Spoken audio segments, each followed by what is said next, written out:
game time in Houston. The Astros hoping their bats warm up in this Texas summer heat, and they put their ace on the mound, Bud Norris, who has proven he'll do anything to protect his home field. Let's get you inside Minute Maid Park. Astros baseball starts right now.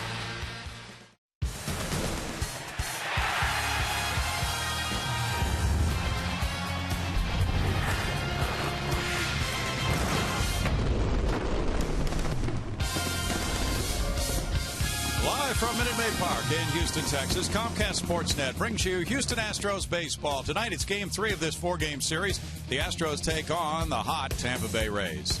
Good evening, everybody. Bill Brown and Alan Ashby. We've watched back-to-back shutouts by the Tampa Bay Rays by scores of 12-0 and 8-0. The Astros hitters have been working. They had a meeting tonight. Hopefully they'll get some results. But the pitching has been good for Tampa Bay. Matt Moore and David Price pitching very well. A couple of left-handers obviously catching the Astros at a time where they're not swinging the bats well. And they pitch very well on top of it. So there's a lot of ground to be made up by the offense for the Astros. Well, Bud Norris is second in worst run support in the American League. He's been pitching well. June 1st, the last win for Bud. It's gone a long while, and yet, as you say, Brownie, he's pitched very well.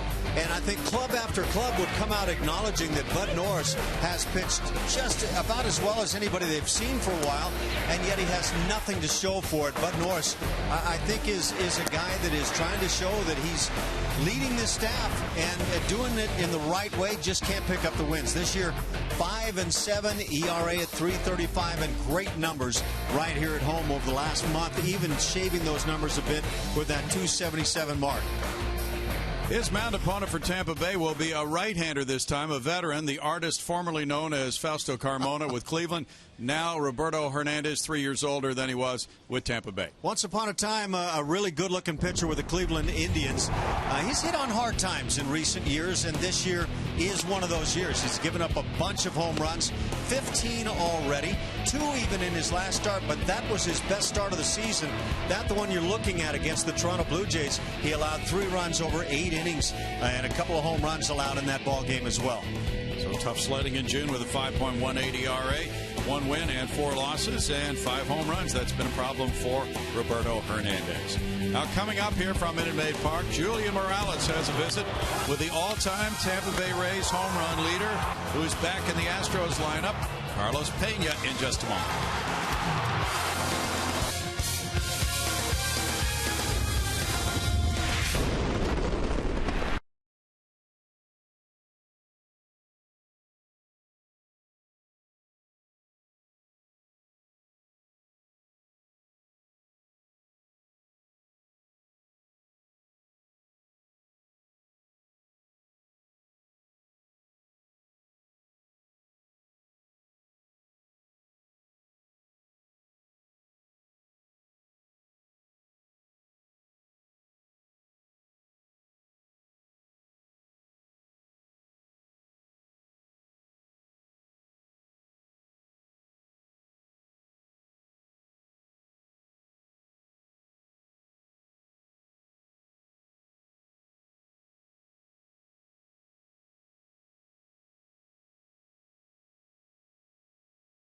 Hosting the Tampa Bay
the Tampa Bay Rays in Game 3 of a 4-game series. The Rays, a team that Carlos Pena maybe knows a little bit better than the rest of the Astros, his former team. Carlos, thank you for joining us and welcome back. What is this like, facing your old team? Well, it's definitely a little bit strange. I knew sooner or later it was going to happen. It's nice to see old teammates and to talk to my old manager, and it's something very special about Tampa Bay that I hold very dear to my heart. But you know, I just feel that stage of my career has gone, and now I'm in the right place. You know, so it's kind of cool. You know, evolving as a player, as a man, and I feel like I'm in the right place and the right time playing against my old teammates. What happened in Tampa Bay while you were there was so much fun to watch, with the franchise growing and then going to the playoffs. Do you see a little bit of what they had over here with the Houston Astros? I absolutely do. I mean, that's why I'm so passionate about this ball club. You know, obviously I take it day by day. I don't know what the future holds for me, but just to be part of this growth, it's very important to me. I'm very passionate about it. You know, I can see this team going in the right direction. You know, the staff, the front office. You know, the mentality. I can see a culture changing, and at the end of the day, that's what matters. You know, and it will materialize into wins, and it will materialize into you know, championship type ball club. So I just hope that I'm around to see it and to be part of that. Thank you so much for joining us. All right, Carlos Pena and the Astros trying to break this streak against the Rays. Coming up, first pitch in lineups, Bud Norris going for the Houston Astros.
By Southwest Airlines.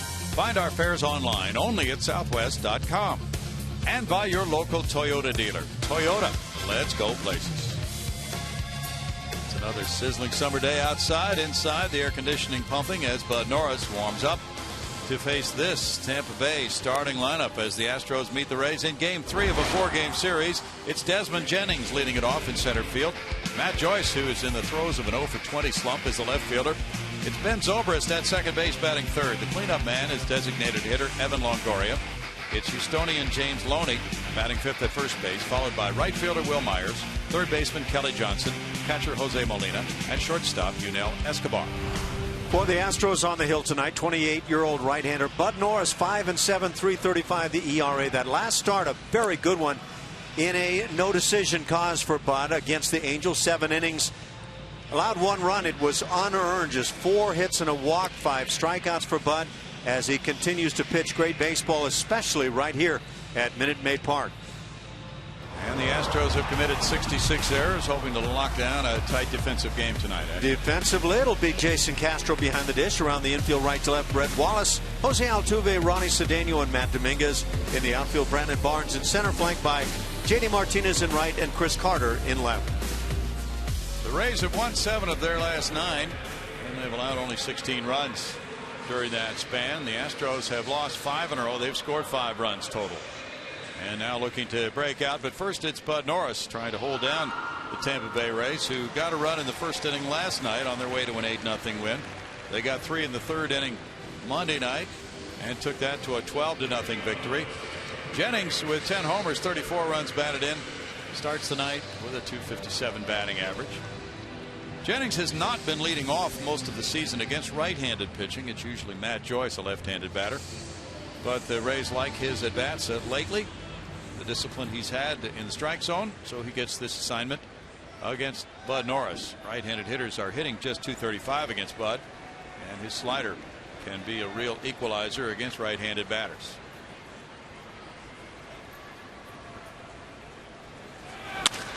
That's cracked on off the glove of the shortstop, Ronnie Cedeno, on through into left field, and that's a hard hit ball, ruled a single for Desmond Jennings. It's a single because it was hit very sharply, as you say, Brownie, but that's a ball Major League infielders got to make a play on.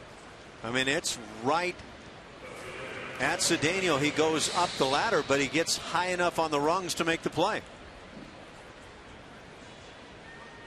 Couldn't hold it, and Jennings, who drove in 4 last night, is aboard. Now Matt Joyce with that 0 for 20. That's the longest current streak for any active position player in the majors. Down to 239 with 14 homers. He's driven in 31.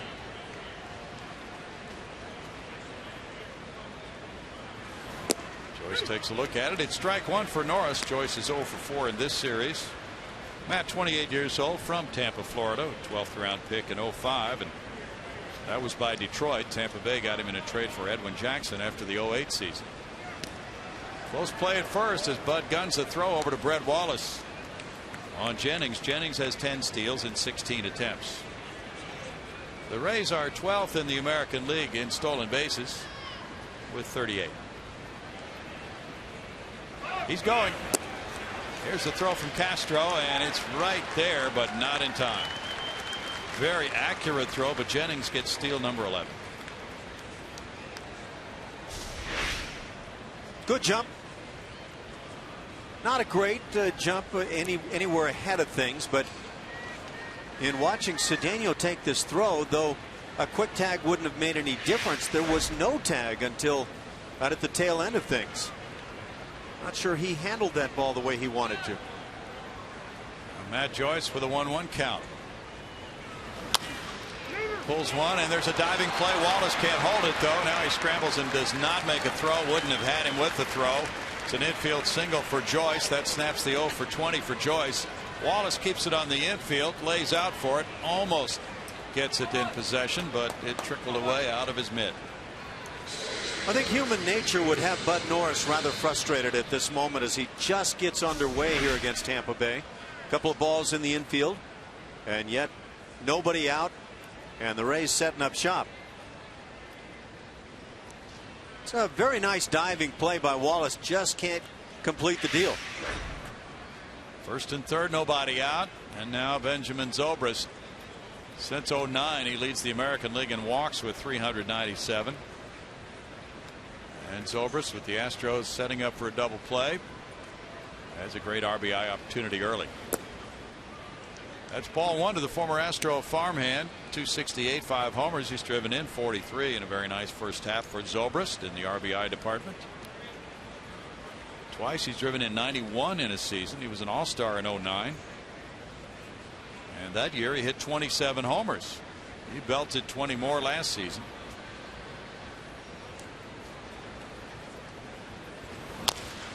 Rolled over on that, and he fouled it. It's a 1-ball, 1-strike count. The Rays are 5th in the American League in runs scored with 398. Their hitting coach is Derek Shelton. You might have seen him on television advertising the speed hitter. Does he play a hitting coach on television? He plays a hitting coach on television. And he is a hitting coach. It's pretty cool when you combine the two. Eric Shelton says of the speed hitter, you can improve your contact point, your swing path, and your bat speed. Got to get me one of those. Might be a little late, though. It's never too late, Ash. You know, I haven't seen any of the Rays hitters employing that in the on-deck circle. 2 balls and a strike. No, we have not seen that particular device. No. Although it's probably on baseball fields all over the country.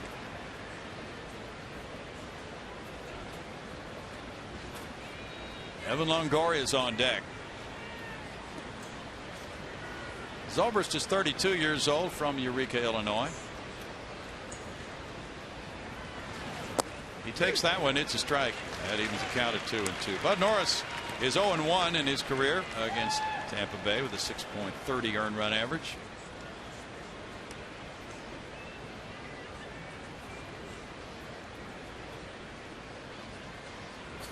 Zobrist is 1 for 5 against Bud. That one hit was a homer.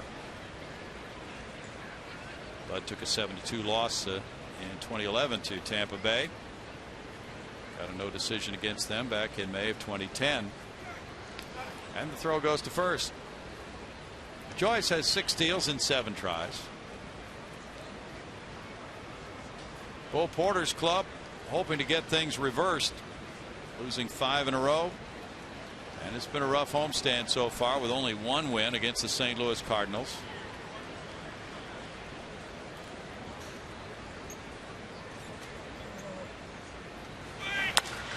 That's hit in the air to center field, backing up Brandon Barnes. Both runners tag. Barnes will make a throw into second base to try to prevent that advance, and he does as the run scores on a sac fly by Zobrist.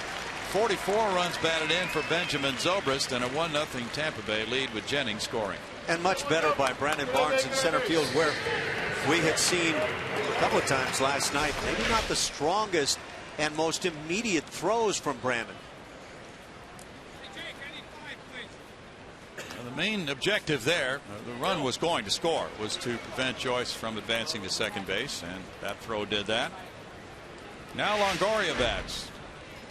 Longoria, the designated hitter, has been out with a foot problem. 301, 17 homers, 47 runs batted in, a 920 OPS. And Longoria missed 4 games with plantar fasciitis in the right foot. That's ball 1. Longoria really does not like the designated hitter spot, but it allows him to get in the lineup, and it cuts down on the movement. That plantar fasciitis is a tough injury and not likely to be gone now for Longoria on the season. And that can be a lingering injury. He was 2 for 4 with a walk last night. The runner goes. That's hit in the air to right field. Coming over, J.D. Martinez, and he'll throw back to first base. 2 outs. Joyce gets back. And now it's Loney. I think Bud Norris needs to take note of the jump there by Longoria, or rather by Zobrist. Now let's try it again. Matt Joyce at first base. Pretty sizable jump. Yes, it was. You can watch the high leg kick and good 2-3 strides there before Bud is able to get the pitch headed toward the plate. Now a sizzling James Loney on a 13-game hitting streak. 316 for the season, 9 homers. He's driven in 42. During his 13-game streak, he's been a 404 hitter. Only had a pair of hits last night. He's 3 for 7 with 2 runs batted in the first 2 games of this series. He leads the American League hitters in batting average on the road, 367. Strike to Loney.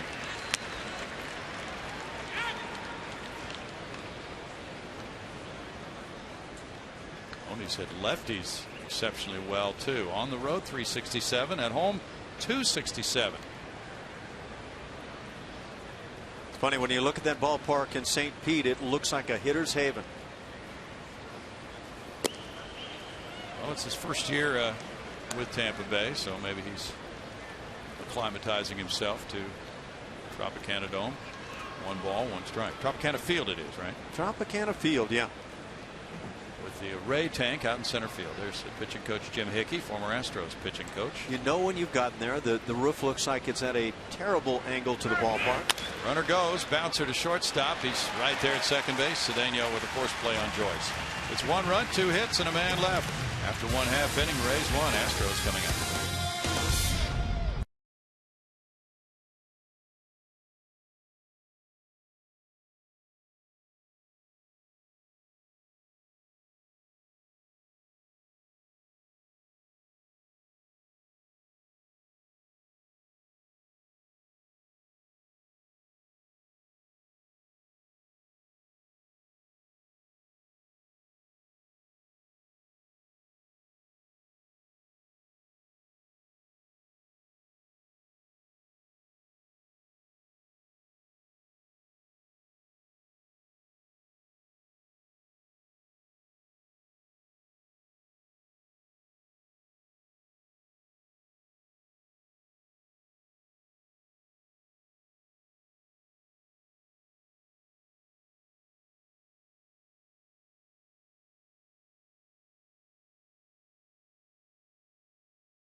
Altuve, second base. Brett Wallace, first base. Jason Castro, catcher. Chris Carter, left field. Carlos Pena returning to the lineup, the designated hitter, batting fifth.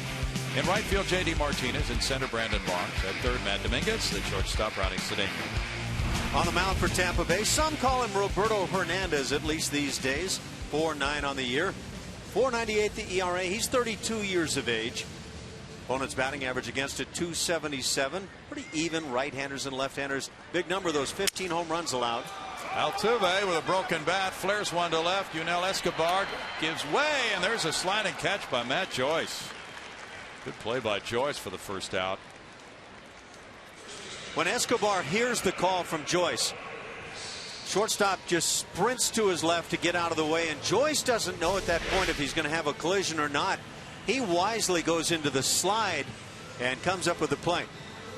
That's just one of those tough areas for the defense, and handled well by Tampa Bay. That's out number 1. And Brett Wallace will come up next with a 114 batting average, 1 homer, 5 runs batted in. Ball 1 to Brett. And with a left-hander on the mound last night, and a very difficult left-hander, David Price. Brett was not in the lineup. The night before, another difficult left-hander, Matt Moore, was a starter. You saw the comments, Brownie, from David Price. He felt like it was as good as he's thrown on the hill any time in his career. Yeah, I think that's rather impressive that he felt that way. It really is impressive. So Wallace gets back in against the right-hander. Good changeup, and that's been a staple for Roberto Hernandez. He's from Santo Domingo in the Dominican Republic. Looked a lot like that Fausto Carmona changeup. He does resemble that player. That's a line shot left field. Joyce over and catches that sinking liner. That ball was hit on the button by Wallace. Looks like a different player since he came back. Sure does. Just a reminder, as you enjoy a cold one, to look forward to Miller time later in tonight's game, brought to you by Miller Lite. 2 outs, and it's Jason Castro, the batter now. What do you tell Brett Wallace after that at bat? Good job. Keep swinging it just like that. Yep. Well done. You need to find a hole. Jason Castro at 265 with 11 homers, has 27 runs batted in. Castro is 2 for 17 on this homestand with a homer. That's in tight for ball 1. Hernandez is 1-5 on the road with a 5.93 ERA. His last start was a week ago, a 3-0 loss to Toronto in St. Petersburg. Drops that in for a strike, and it's 1-1. Talking about that Brett Wallace at bat. Watch how he finishes this pitch, sinking out over the plate, and look how the body stays through the pitch. That's beautifully done, and probably one of the big reasons why Brett Wallace hits the ball so well toward left center and left field. 2 balls and a strike to Castro. He's second among American League catchers in homers with 11. There's that conversation that goes on in the dugout. Another left-hand hitter wants to line up and find out exactly what he was seeing. That's a shot, but that's a line out. Tough luck for Astros hitters. A play by Joyce on a flare and then 2 lineouts, and it's 1-0 Tampa Bay after 1.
Dollar Dog Day at Minute Maid Park. Watch the Astros face off against the Seattle Mariners at 7:10 and enjoy $1 hot dogs all game long. Top it off with post-game fireworks. Call 1-877-9-ASTROS or visit astros.com to get your tickets now. And that's going to lead us to our Geico quote of the game.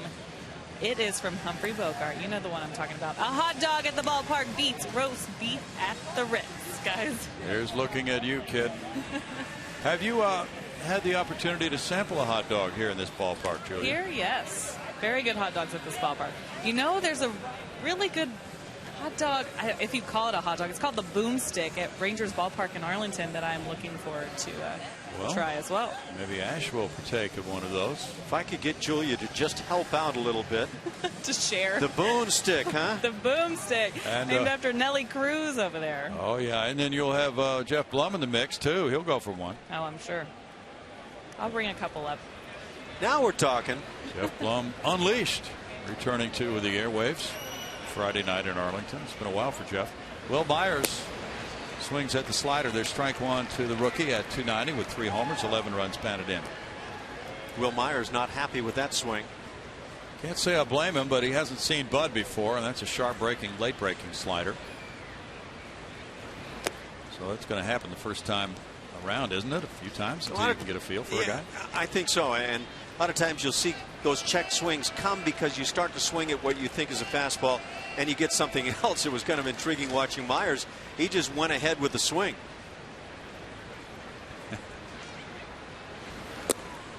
Bud drives him back off the plate, and I think he might have been looking outside for that slider, and it's 2 balls and a strike. Good time to come in. You know, it's noteworthy that Will Myers is hitting tonight in the 6th spot for Tampa Bay. Joe Madden just doesn't have any fear about slotting a guy, a rookie, a youngster. This guy is a youngster in the heart of the order. In the air, and the right fielder just short of the warning track. J.D. Martinez takes care of out number 1. Yeah, he's giving him that responsibility of driving in runs. You hear it all the time. You want to put guys where they're comfortable. I'll tell you where you're comfortable. Yeah. You're comfortable where you feel like your ego is being best massaged. Okay. I think anybody would like to step in and hit third. Everybody knows they may not be qualified for that. Kelly Johnson at 238 with 11 homers, has driven in 39. He is 2 for 5 in this series. That's strike one for Bud. Bud has been among the tough luck pitchers in baseball this year, with run support averaging 2.94, second lowest in the American League. It's 1-1. At home, his ERA is 2.38 this year. He's just put together a really good long string of starts now. He hasn't let anything bother him in terms of the work he's put on the field. That's off the plate, and it's 2-1. Right from the start this year, will you be the #1 starter? Well, he won that, and then all the talk about will you be traded? How's it going to work out this year? And stories that have evolved from that over the course of the season has not impacted him negatively at all. 3-1 to Johnson. Kelly yesterday had only his second multi-hit game since the start of June. He's hit just 125 in his last 24 games, going 10 for 80.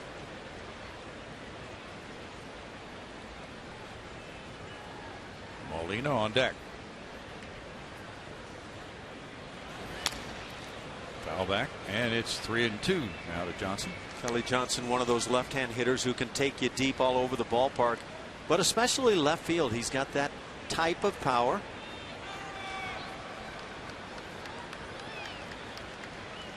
The Rays have won 7 straight games here at Minute Maid Park.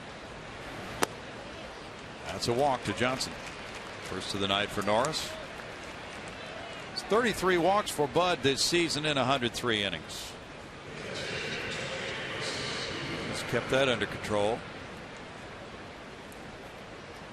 Jose Molina, who hit 283 in the month of June with a 377 on base average, is the #8 hitter. Molina got the call last night, and he came through with a double and a walk, scoring 2 runs. 259 for the season, 1 homer. He's driven in 8. He caught that game by David Price. That was a gem. Price went 7 innings, gave up 3 hits, no runs, no walks, struck out 10 through 70 pitches in 7 innings. Runner going. Here's the throw from Castro to Cedeno, and safe. A stolen base for Johnson, #7. Yeah, Bud's going to have to watch the jumps on him tonight. Kelly Johnson is not a burner, but he's a guy like the Rays players that will try to pick up a jump and steal a bag. And I think Joe Madden probably feels like his boys can pick up the stolen base tonight the way the game has started. See that tag coming down? That's not that snap tag that you want to see at the front side of the bag.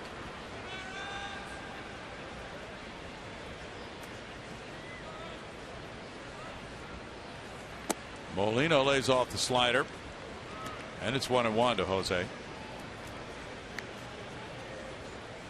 The Rays have stolen 2 bases.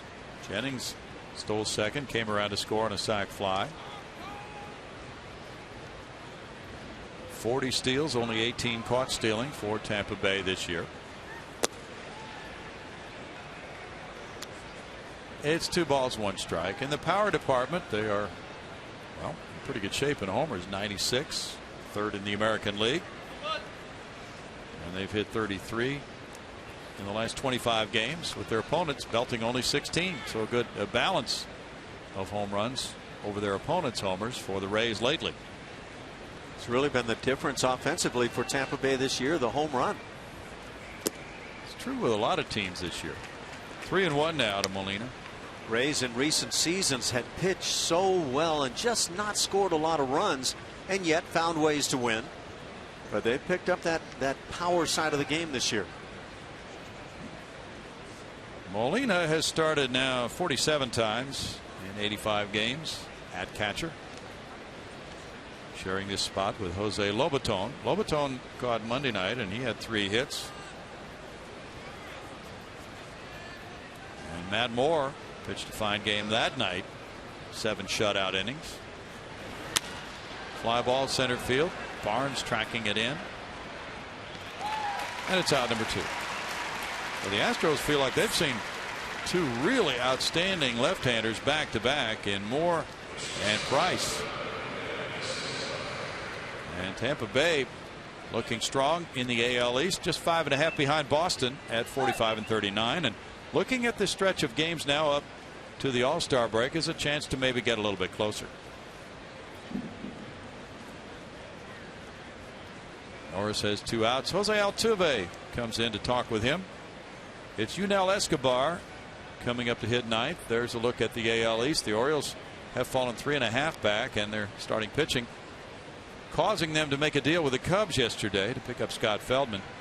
The Rays there 5.5 back. Then it's the Yankees 6 behind, and the Blue Jays 9 games back. Orioles genuinely need help with that pitching.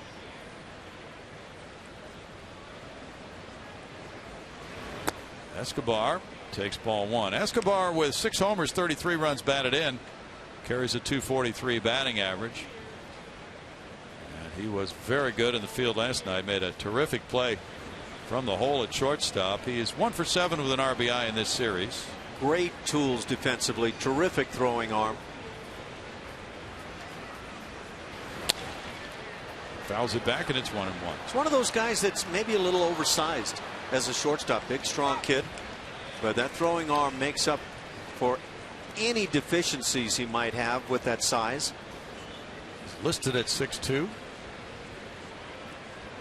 Hey, big holiday coming up tomorrow. They're all ready. I'm going to hang around tomorrow evening, have a little barbecue in the backyard. We've got to get a couple of those hats for tomorrow, Ash. You want to come on over? Absolutely. What time? Oh, wait a minute.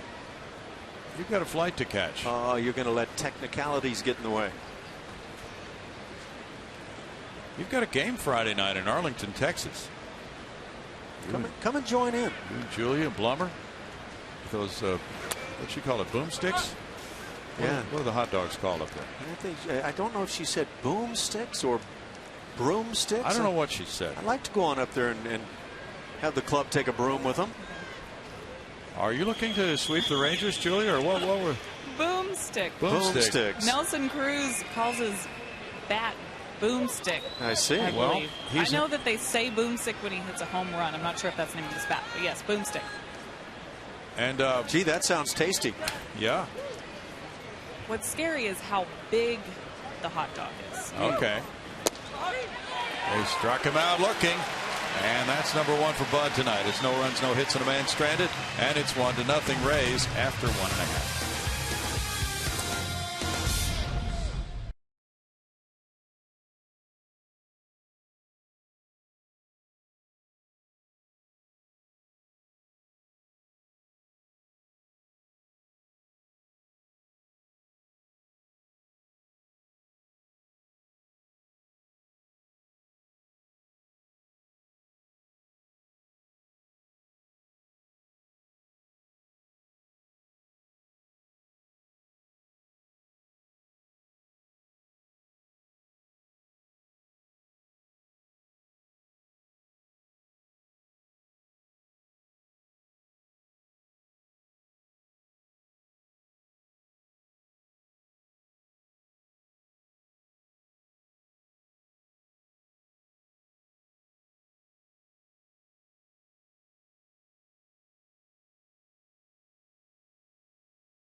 On CSN, Chevy Hometown Kids, where it's not about the score, but the experience. Brownie, the boomstick, is a foot-long hot dog. It's $26, and it's got everything you can dream of on it. $26? $26? 26. We're not springing for that. Chris Carter takes strike one. It better be made out of prime rib. It's got everything on it. I don't know how I'm going to do it, but I'm going to try to finish the whole thing. $26. It had better have some chocolate on it. Oh, we're not going for it. Swing and a miss. No balls, 2 strikes to Chris Carter. That devolved into chocolate on your hot dog. I can't believe that. That's more than the prime rib at the Ritz. It's 1-2. Leave it to Julia to find the most expensive hot dog on earth. Oh, yeah. She will search out and find the delicacies in these various ballparks. Jeff Blum will go for one of those. He likes to spend $26 on a hot dog. I've heard of absurdities. 2 balls, 2 strikes. Plummer's probably waiting for you guys right now. I think he got in a couple of days early doing his calisthenics and ready to go. He hasn't worked a game in what, 3 weeks or so? Rub it in. Whoa, that's up around the head of Carter. And now it's a full count. Yeah, this fastball just gets away in these guys that are sinker ballers that sometimes have the ball not so much sink but run into the right-hand hitters. When it's up, very dangerous. And that was expressed as a mild concern for Hernandez tonight, pitching for the first time in 1 week. Sometimes a sinker ball pitcher doesn't feel that he has that touch and feel as if he had the 4 days rest instead of 6. Always been talked about as too strong.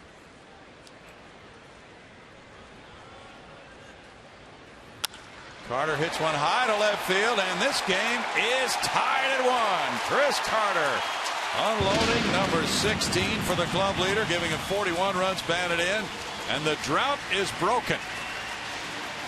22 innings without a run, and now the Astros are on the board in a 1-1 game.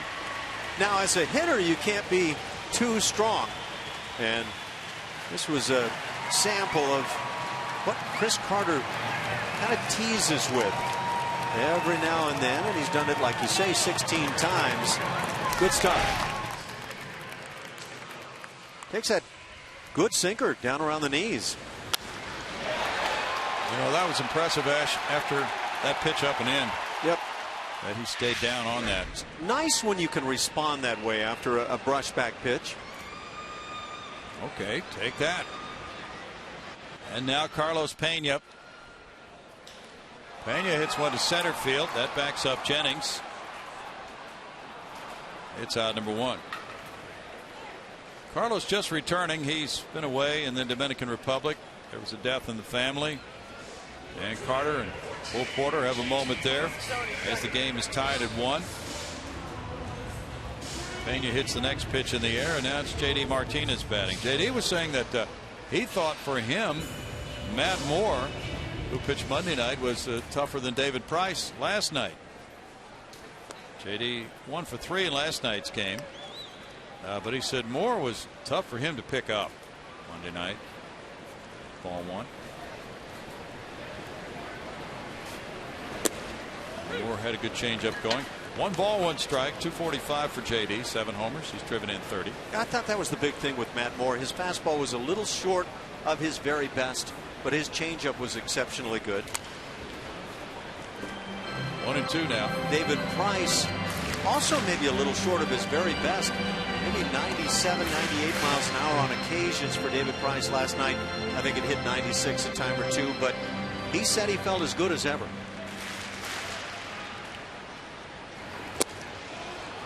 Hernandez had some action, and he got a strikeout. That ball dipping down and in, and a strikeout number 1 of the night for him.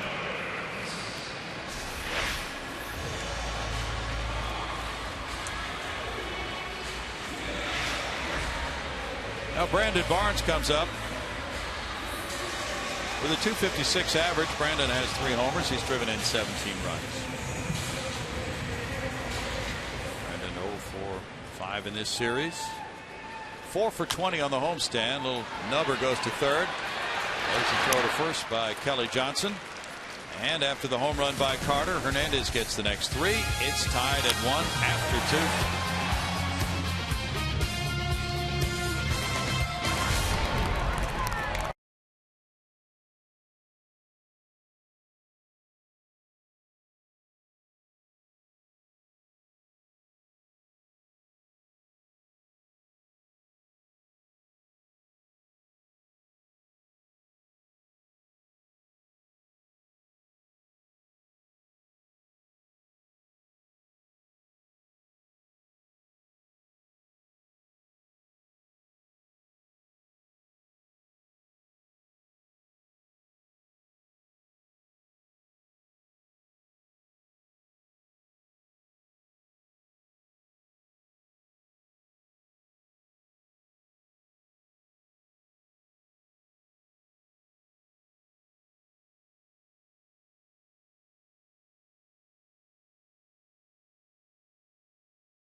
Back Saturday, July 20th. The Astros take on the Mariners at 6:10 p.m. with an inspirational post-game concert that's featuring 10th Avenue North. Your game ticket is also your ticket to the concert. Don't let that bad boy get away. Call 1-877-9-ASTROS or visit Astros.com to get your tickets today. Who knows? Maybe King Felix is pitching that night for the Mariners. That's the 20th. And we look forward to it. The Astros have a road trip to make after the finale of this homestand tomorrow. Going to 3 cities, then the All-Star break. Iwakuma has been one of the big studs there. Well, that's true. He really has. Desmond Jennings opened the game with a hit. It was a line drive off the glove of Ronnie Cedeno. Then he stole second and came around to score. He gets a slider, and it's strike 1 to Jennings.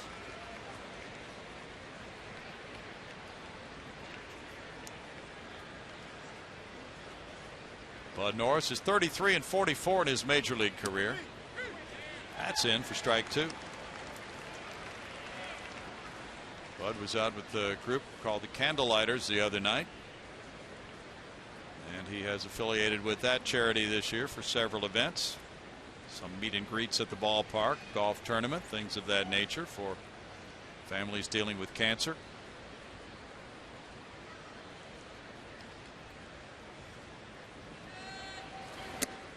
That's up, and it's a 1-ball, 2-strike count for Bud Norris. We've talked about Bud Norris and how good he has been at home. And it's been a season and a half now that Bud has been among the leaders in pitching at home. See that changeup, great angle there from behind. Bud Norris stacks in very well, thank you, in terms of what guys have done at home. Matt Harvey, just a rookie this year, but well, he's been dominant. 179, followed by Clayton Kershaw, who had another big one last night. Bud Norris and Iwakuma, we were just talking about it. Barnes in center takes care of out number 1. Kershaw was very good last night. And now the Dodgers are right back in the mix. And for that matter, the Angels have regrouped as well. Brandon Barnes continues to get good jumps in center field. No questions about the defense. Will he be able to swing enough bat to be out there on a daily basis? Matt Joyce is next. Joyce with the infield hit in the first, diving stop by Brett Wallace, but Joyce was able to reach on it to snap his 0 for 20. That's a part of the process for the Astros here in 2013. They want to find out about Brandon Barnes. They want to find out about other players as well. And as Bo Porter said the other day when he was asked about Ronnie Cedeno moves to his left at shortstop. He was asked about Jake Elmore, who started a few games at shortstop. He said, we're not wishy-washy about committing. When we say we're going to play a player, we're not going to back off after a couple of games. Ball 1 to Joyce. And it's in for a strike. It's 1-1. Elmore not playing tonight, but he had played, I believe, the 4 previous games at shortstop.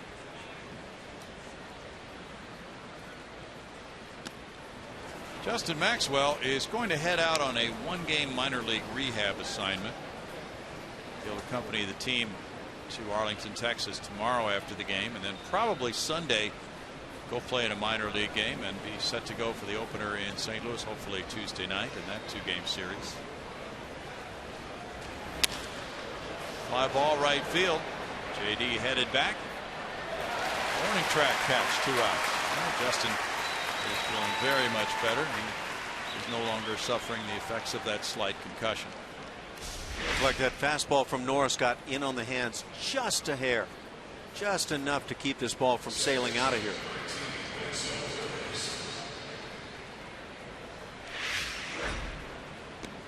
Now Zobrist is the batter. Zobrist hit a sac fly in the first inning. So this trip that starts after the game tomorrow will be a battle of the Ryans, you might say. Nolan versus Reed. Astros and Rangers over the weekend. I hope we see some arm wrestling. Popped up. Castro behind the dish. And it may have hit something up on the roof.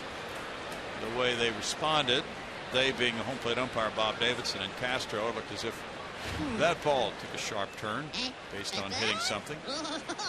And if it hits something in foul territory, it is not in play.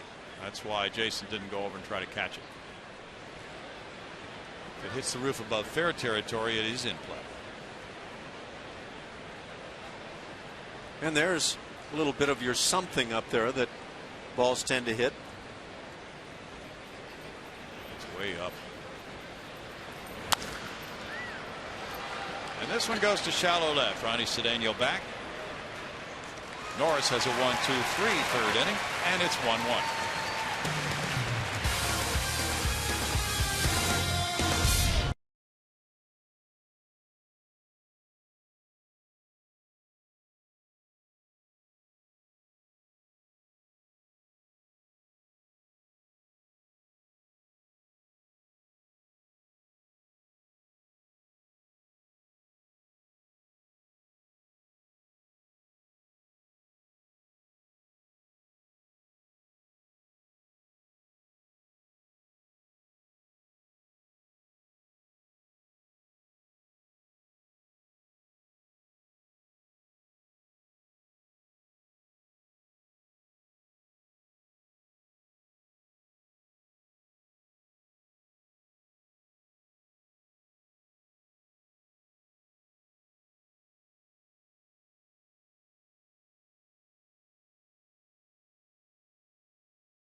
Extra mile index. Talking about third basemen and their abilities to drive in runs. Of course, Miguel Cabrera is going to lead in that category. But then you get back to the mere mortals on that list, and Matt Dominguez fares quite well with his 44 ribbies. One in front of Evan Longoria, who has spent some time on the DL this year, but a great run producer for Tampa Bay. Dominguez leads it off in the home third. It's a 1-1 game. Takes that pitch for strike one. Matt with 11 homers, 44 runs batted in, has a .226 average. Trying to snap it 0 for 19 now.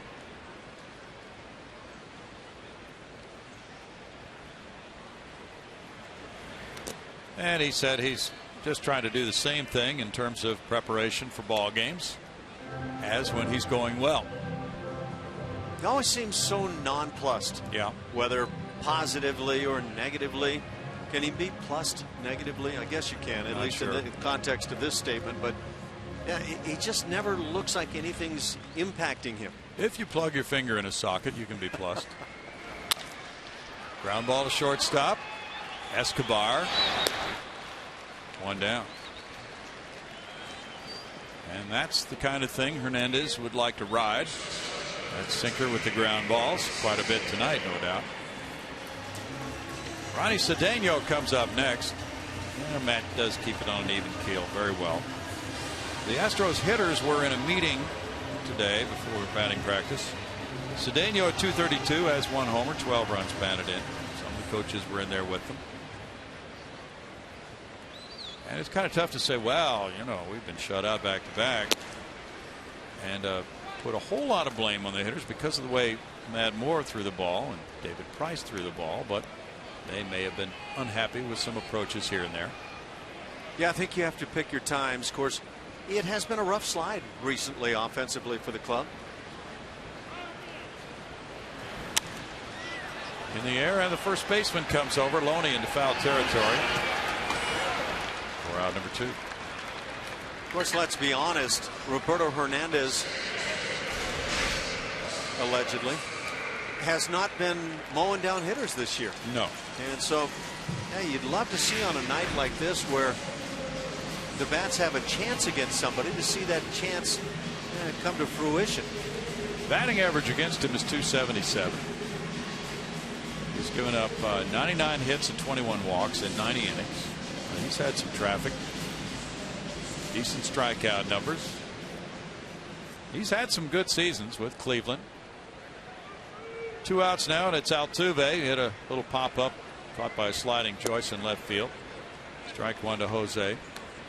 Well, the Rays, with their 12-0 win Monday and 8-0 win last night, have outscored the Astros coming into this game 20-0. Out-hit them 29-6. They have never posted 3 straight shutouts and won't do that this time either. But it's only the 5th time in the last 25 years that a team has won back-to-back shutouts by 8 or more runs against the same opponents. Hadn't happened since 2010 when the Brewers beat the Pirates 8-0 and 20-0. You got stats for everything. Everything. 1 ball, 2 strikes.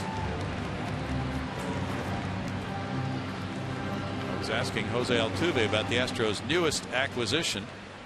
He's from Venezuela. Ronald Torres from the Cubs.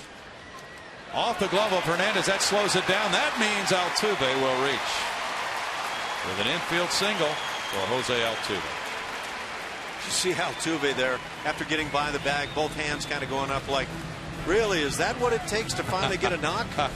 Sometimes it can feel so easy, and other times just near impossible.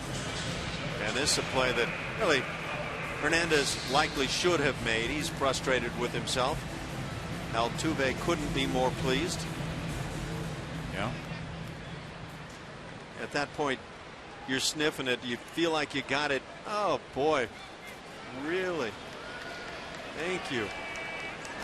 There's a board for Brett Wallace, who lined out to the left fielder. Infield is shifted around, playing Wallace to pull. The toss goes over.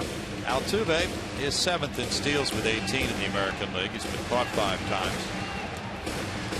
Hernandez had a 19-8 season with the Tribe in 07. Had a 3.06 ERA that year, worked 215 innings. There goes the runner, Altuve. Here's the throw from Molina right in front of the bag, and the tag. And they get him. The crowd booing that call at second base by John Hirschbeck, but Altuve's gone down from 2 to 6. No runs ahead, nobody left, and after 3, it's tied at 1.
Afternoon against the Rays at 1:10. Get here early for a special pregame military parade. Call 1-877-9-ASTROS or visit astros.com to get your tickets now, guys.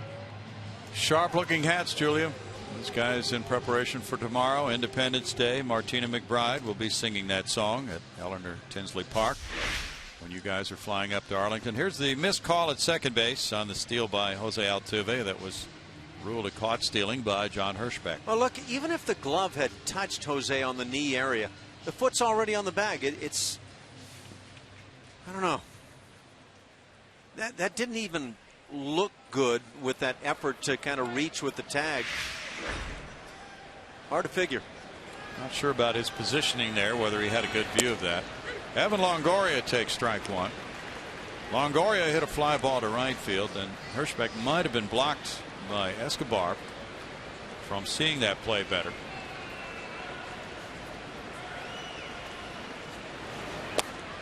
Slider comes in for a strike. That makes it 0-2 for Bud Norris. Bud has thrown 46 pitches, 27 have been strikes. I've always wondered why the infield side was where umpires like to be on that call at second base. When if you're on the outfield side, you can use your feet a little bit and get in a better position. I think so. Struck him out. That's number 2 for Bud. One reason given is well, on the outfield side, an umpire stands a risk of being hit by the baseball. But Norris has seen his fastball improve with success here month to month. April, 353 batting average against, 292 in the month of May, and here in June, just 218. He has spotted it so well, keeping it down on the corners, and the other pitches have been better, and those, of course, will make the fastball better. James Loney looks at ball one. Loney bounced into a force play in the first inning.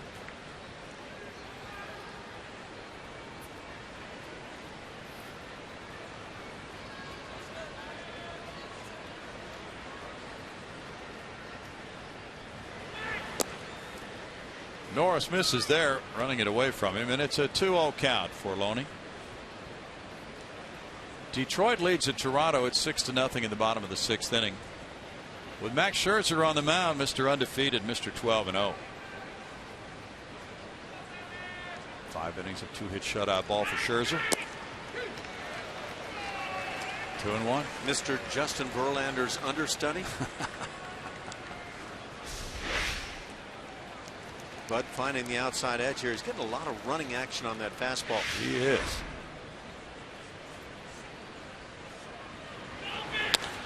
That's lined over Altuve into right field. Loney has a 14-game hitting streak now, turning on that pitch for hit number 3 for Tampa Bay. Sure saw this slider well. Toyota brings us trivia. Toyota, let's go places. Offers this question: who was the first Tampa Bay player to be named American League Player of the Week? Carlos Pena. Sounds like that could be a pretty solid pick. We'll see. Probably not. Will Myers is the batter. Myers hit a fly ball pretty deep to right field in the 2nd inning. And shoots this one out to left field. Carter over a few steps. And Carter makes the catch. Here's the tag at first. He gets it back in. And Loney returns to first on out number 2. I'm being led to believe that this person in question, first Ray or Devil Ray to be a Player of the Week ever, is a member of our current front office, huh? Ah. That's out number 2. And now it's Kelly Johnson. Johnson walked and stole a base in the 2nd inning.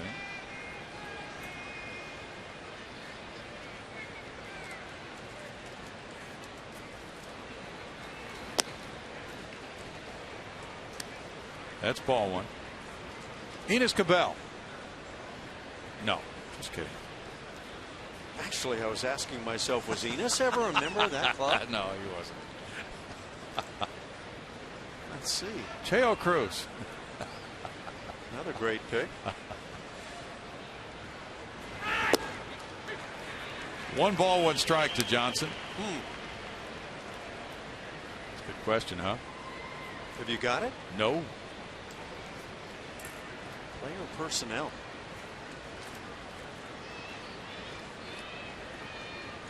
Quentin McCracken. You are just too good. Swing and a miss. 1-2 to Johnson.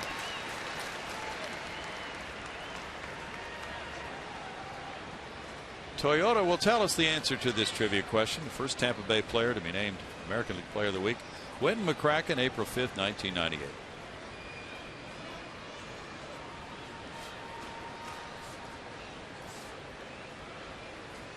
That was their first week as a franchise, wasn't it? Fly ball, foul. I think they were packing them in at the time. Wow. Playing winning baseball. Looked like the Colorado Rockies had the poor choice going to the Rockies at the time. Looked like Tampa Bay was going to be the team that was going to draw like crazy, and didn't quite work out that way. No, it did not.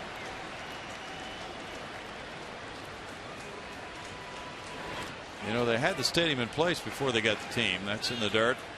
And a check swing call makes it 2-2. The Giants, who wind up in Pac-Bell or multiple names through the years, were the team that was trying to go to Tampa. Yes. Oh, what a mistake that would have been. That might not have worked out too well for them. Of course, they were playing in the stick in San Francisco, and that weather just did not permit for good crowds. Bouncer, and Altuve to his left, spins and throws on over to Wallace. No runs, a hit, and the man left. Middle of the fourth inning. Rays won, Astros won.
Brought to you by Jack in the Box. Now's your chance to go big at Jack in the Box. Try Jack's Big Stack Burger. 2 jumbo beef stack patties stacked with onion rings, cheese, and pickles.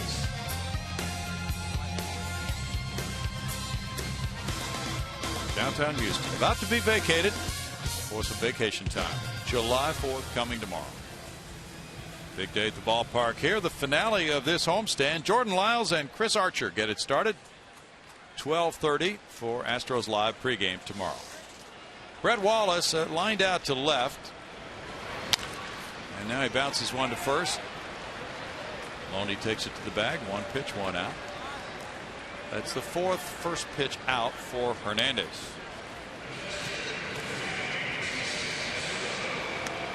He's had that sinker going on some ground balls lately. Got the ball up a little bit in the first inning, but 2 line drives were caught.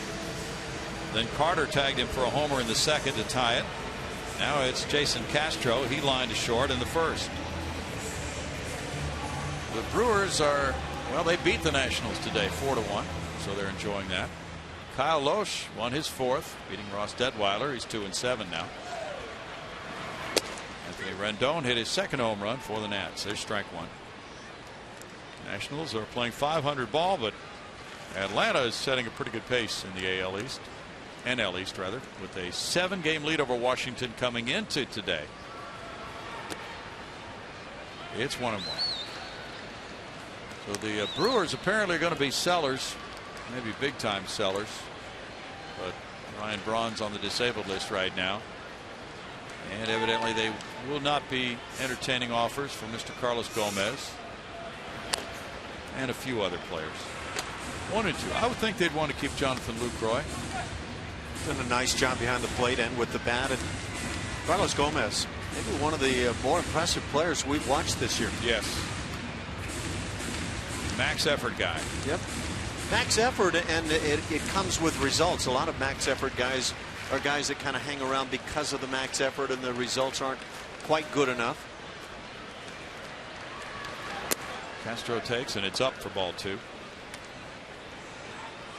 Pirates 4, Phillies 2, top of the 6th at PNC Park in Pittsburgh. Pedro Alvarez hit his 21st.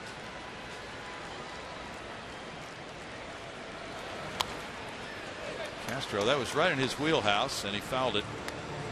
Still 2-2 to Jason. Left-handed hitters are hitting 25 points higher against Hernandez. But they've done a lot of the damage with the 11 of the 16 homers hit off him by the lefties. That's Jeff Locke going tonight for the Pirates. John Landon for the Phillies.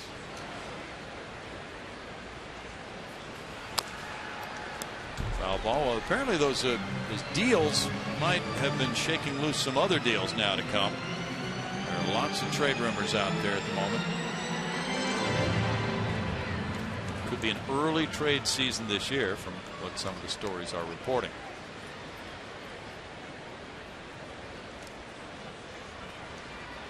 Sometimes it gets to be fiercely competitive in terms of teams in the division making trades.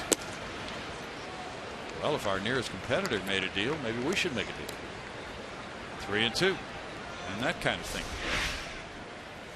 Pretty good effort here by Hernandez, trying to find the inside corner, has that running action, but leaves it a bit in. Padres and Red Sox in that great interleague battle are tied 1-1 in the 6th. Driven to center field. Jennings backing. Those longtime fierce rivals from both coasts trying to beat each other's brains out. And here is tonight's Dunkin' Donuts high energy play.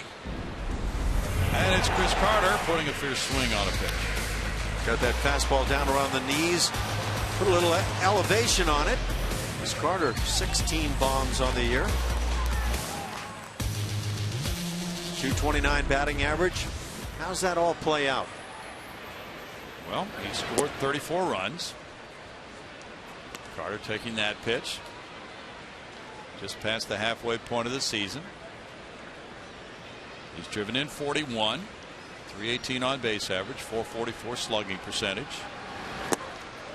36 walks, 115 strikeouts. If you want the whole package on Chris Carter. Well, I was actually just kind of doing a comparison, trying to figure out at what point are you satisfied. Now, Pedro Alvarez, you mentioned his 21st home run for the Pirates tonight. He's gotten hot and raised his batting average now to 244, 21 dingers. Are the Pirates, first place club, happy with a guy playing at third base, hitting 244 that has 21 dingers? Line shot. Whoa! That almost knocked Johnson over. Kelly Johnson staggered, and he caught that liner. Carter ripping it right at the third sacker for out number 3. And through 4 now, it's still tied at 1.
And it says congrats to Jared Cosart and Jason Stoffel for making the Pacific Coast League All-Star team.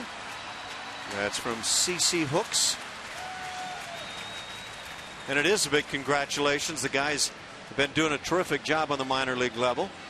Jared Cosart, one of those arms we got to see Brownie back in the spring, and a very impressive arm it is. Electric arm. He's 7-4 with a 2.98 ERA. Stoffel is 2-0 in relief with a 1.89 ERA for Jason Stoffel. Yeah, congrats to both of those guys. Headed for all-star appearances, hopefully. Let's see if they get in the game or not. It's a 1-1 ball game here now in the 5th inning, and here's Molina. Jose taking strike one from Bud Norris. That's his 59th pitch of the game. Alex Rodriguez out on an injury rehab assignment for the Charleston River Dogs. Didn't go so well in game one. He was what, 0 for 2? 0 for 2, and you know, shouldn't really say that. It's not like that's an ender for A-Rod, but did have a called out strikeout in the ball game. Said he felt good. It was wonderful to get back out there. All the usual statements. Oh, Bud Norris is low bridged by that one, and he might have been nicked by that line drive. He took his cap off and looked over at the bench, indicated that he was all right. Close shave for Bud Norris as that hot shot liner went on through into center field. Was he indicating right there that the ball tipped the glove? It might have. Yeah, I think that's what it was. Wow. That is a scary moment for any pitcher. At that point, you just don't know. I would imagine you start anticipating your head getting hit. Well, it might have grazed him. He made a little indication like he touched the glove, yeah, as if maybe the ball had only touched the leather of the glove. I hope that's the case. Well, the way he jerked his cap off might make you think that that ball grazed his head on the way by. Escobar with a one-hopper going foul. But nobody came out to examine him, so maybe not. There's strike one to Escobar. But he quickly seemed to be reassuring the bench that he was fine. Watch this ball go by, and man, you know, I always worry about pitchers turning their head like that and exposing the temple area. Oh yeah, such a dangerous moment that comes up. Yeah, that can be very dangerous. The appeal went to first. Check swing call by Jim Reynolds. 1-1 on Escobar. Well, if A-Rod hits a home run for the Charleston River Dogs, you could just see that call, that radio call coming right now, can't you? It's an A-bomb for A-Rod in A-ball. John Sterling on the call. Strike makes it 1-2. Yeah, they don't have the Giambino on the Yankees anymore, do they? I don't think so. He's with Cleveland now. Yeah, I think so. Well, they got a lot of great calls. That's one way of putting it, I guess. In the dirt, and it's 2-2. Edinson Volquez is pitching for the Padres in Boston against John Lester, and that game's tied 1-1 at the end of 6.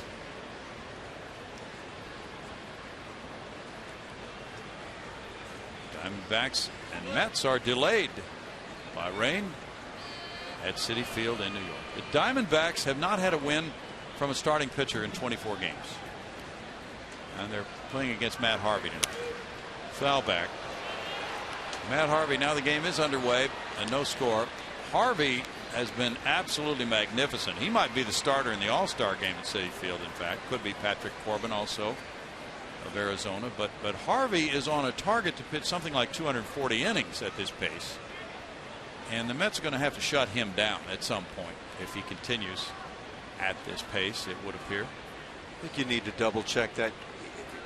You're talking about the Arizona Diamondbacks, the first place Diamondbacks. Yeah. No win from a starting pitcher in 24 games. It's hard to believe. It really is hard to believe. 3-2 the count. Randall Delgado is pitching for the D-backs tonight in New York. Homer Bailey with a big no-hitter last night. Runner going, and there's a swing and a miss, and the throw, and they've got all kinds of time here to get the very slow Molina. And that's a caught stealing. Is Castro hurt? He's walking around behind the plate as if he's hurt. There are occasions on that throw down to second base where you might get a piece of the bat, or I wonder, just a piece of the body maybe of Escobar, leading to hurting the arm a bit.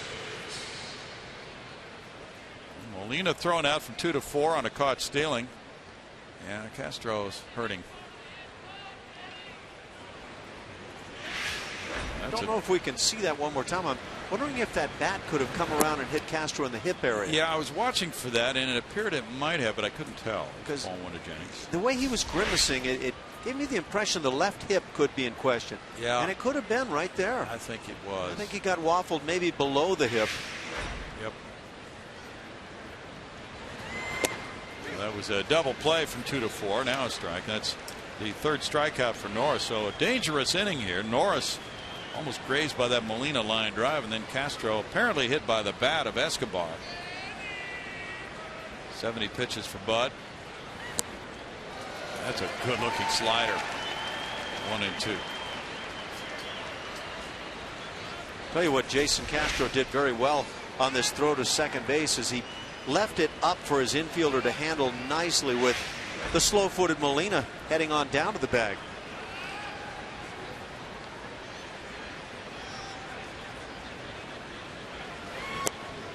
Norris throws it, it's ball 2. Bud's average fastball velocity has been 92.5 or above in 6 of his last 7 starts.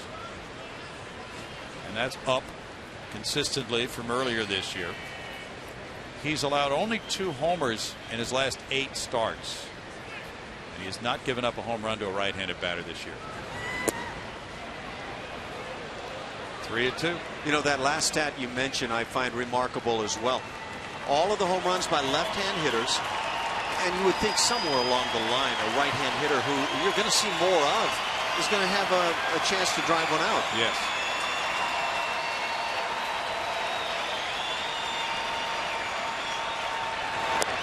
That is just wide for ball 4, and Jennings takes a walk. Second walk of the night for Bud Norris. Tries to find the knees with that fastball. It sinks just a hair too much.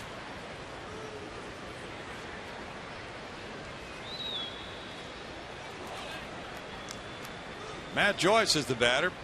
He got the infield hit. Brett Wallace diving to stop it on the infield, but Joyce reached on that in the first inning, hit a fly ball to right his second time up.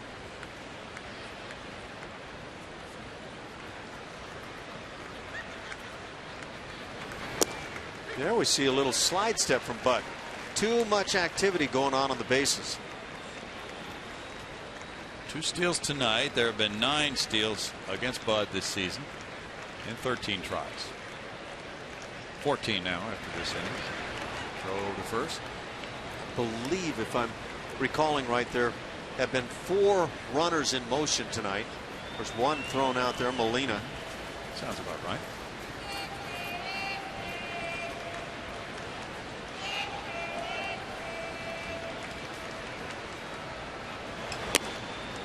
That's high for a ball. It's 1-1. Orioles 2, White Sox 2. They're in the bottom of the 7th at U.S. Cellular. Guess who hit his 32nd home run, Ash? Well, let me guess. Does it the initial CD by any chance? That works. Chris Davis. He's one of many that have a chance for 32 tonight. In the dirt, Wallace comes up with him. He's been astounding. Scott Feldman is making his Baltimore debut tonight. He's already out of the game. 6 innings, 6 hits, 2 runs allowed. No walks, 6 strikeouts. He threw 98 pitches. So a very successful debut for Feldman. Baltimore put him right in the thick of things after trading for him from the Cubs yesterday. Victor Santiago starting for the White Sox. He's pitching well. It's 2-1. Jake Peavy might be changing uniforms. White Sox seem to be backing up the truck, according to many reports. Gordon Beckham hit his first home run of the year.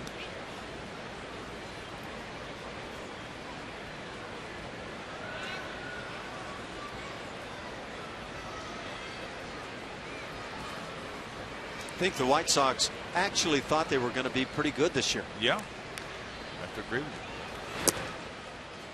That's a ball, and it's 3-1. When you've got Chris Sale leading that rotation, you've got a genuine ace. And I don't think every team by any means has a genuine ace, but he is one. That kind of a group that's been together for a while, thought they could score some runs. They've been miserable offensively. Sure have. That's a walk to Joyce. And now consecutive walks bring up Zobrist. 3 bases on balls in this game for Norris. Zobrist hit a sac fly in the first. He popped up in the third.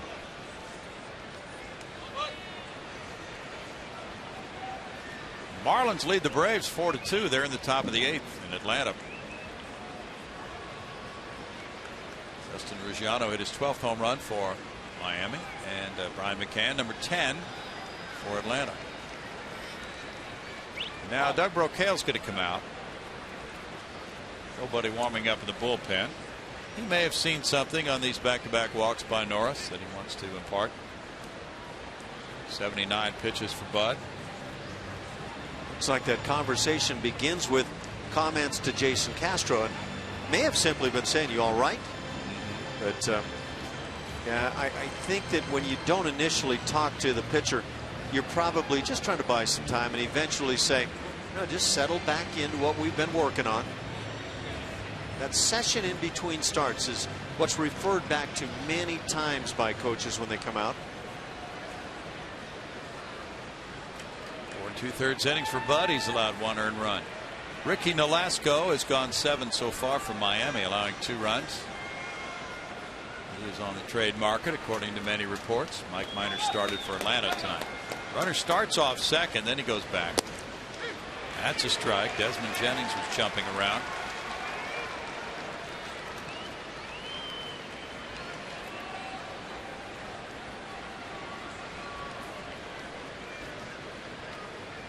The Rays are 25-15 outside the American League East.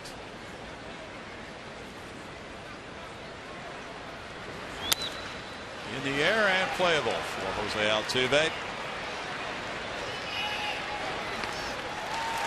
In the 5th inning, it's no runs a hit, 2 men stranded, and it's a 1-1 game.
Inning, and Roberto Hernandez has allowed only 2 hits through the first 4.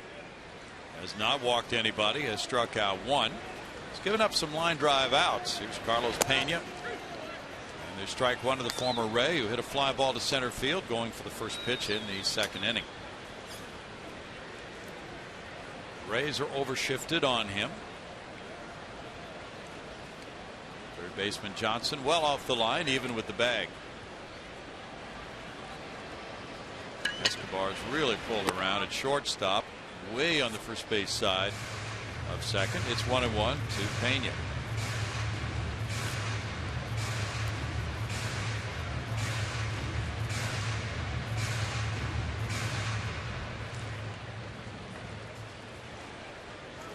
Pena's driven in 7 runs in his last 7 games. That one goes out to the second sacker out in right field. And Benjamin Zobrist takes care of out number 1. We go to Julia. Hey, Brownie, I've got our progressive fan of the game. It's actually 2 of them. This is Richard and Melanie, and they're from Missouri, but they're vacationing in Houston. They thought they'd catch an Astros game, and they have on the biggest hats you could find. What's with the hats? Well, my friends back home joked with me, telling my head is too big for any hat. We finally found one that fits, so we put one on tonight to wear. And honestly, it almost looks like it doesn't fit you. Thank you. It's a little tight fit. Brownie, congratulations, guys. You'll have a good time. Julia asked them where they're from in Missouri. Where are you from in Missouri? Neosho, Missouri. Neosho, Missouri. Which is near Joplin, you said. Just south of Joplin. Joplin. Very good. Thanks. JD Martinez takes the next pitch, and it's a 1-ball, 1-strike count.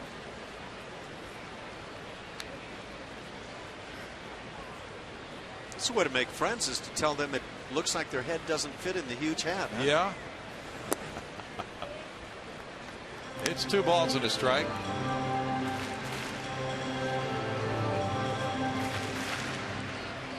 Not going to get any comped hot dogs that way, Julia. But she made a couple of friends. There's a fly ball left field. Joyce coming over near the line. That's out number 2. And Brandon Barnes will follow. Giants lead the Reds 2-1. They're in the 6th. Pitch right down in the area that we saw Chris Carter crush one. The only run of the game for the Astros. 16th home run coming in the second.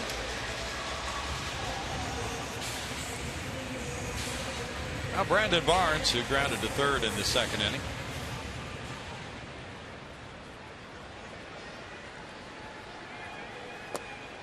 That's strike 1 to Brandon.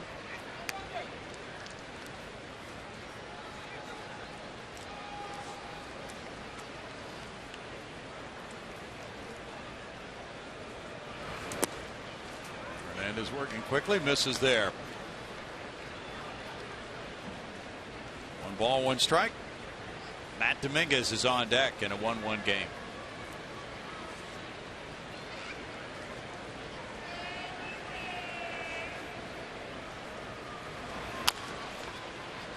Tap foul third base side. That makes it 1-2 to Brandon Barnes.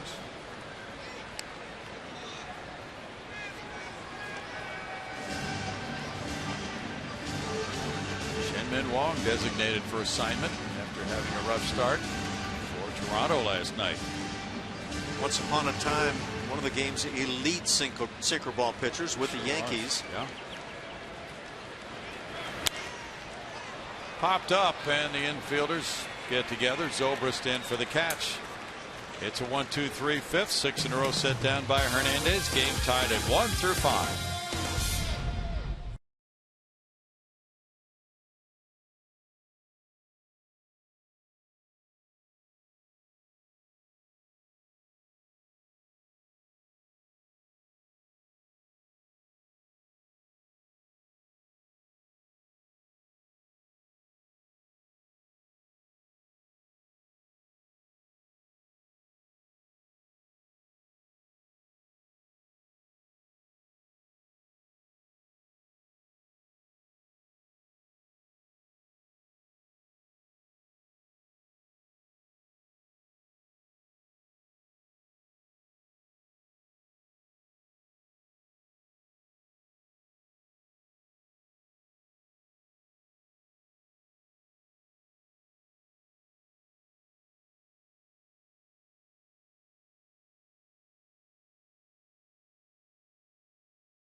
Astros history is brought to you by MD Anderson Cancer Center, making cancer history.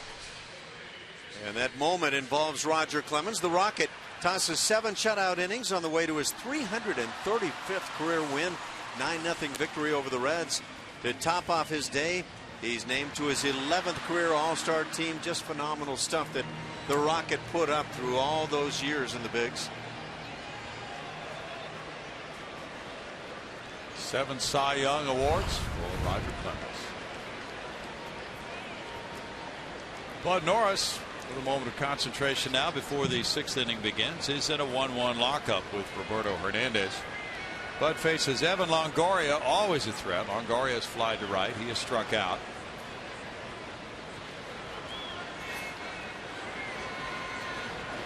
And there's strike 1 to Longoria.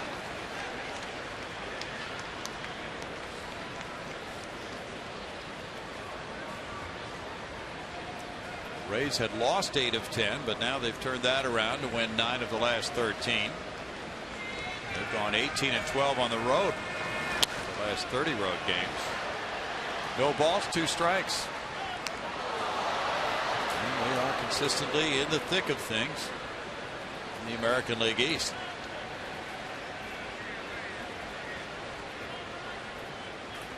They go home to play the White Sox over the weekend.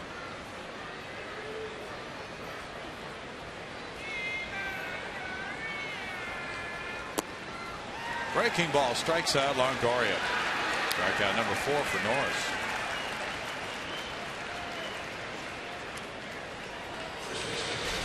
Bud had that little rocky first inning, and since then, aside from the walks in the 5th inning, he's been very sharp. He's thrown 14 of 22 first pitch strikes. James Loney lined a hit into right field in the 4th. He's 1 for 2. It was a single. Bud, out of 84 pitches now, has thrown 49 strikes. Shooting for win number 6 of the season. Strike 1 to Loney.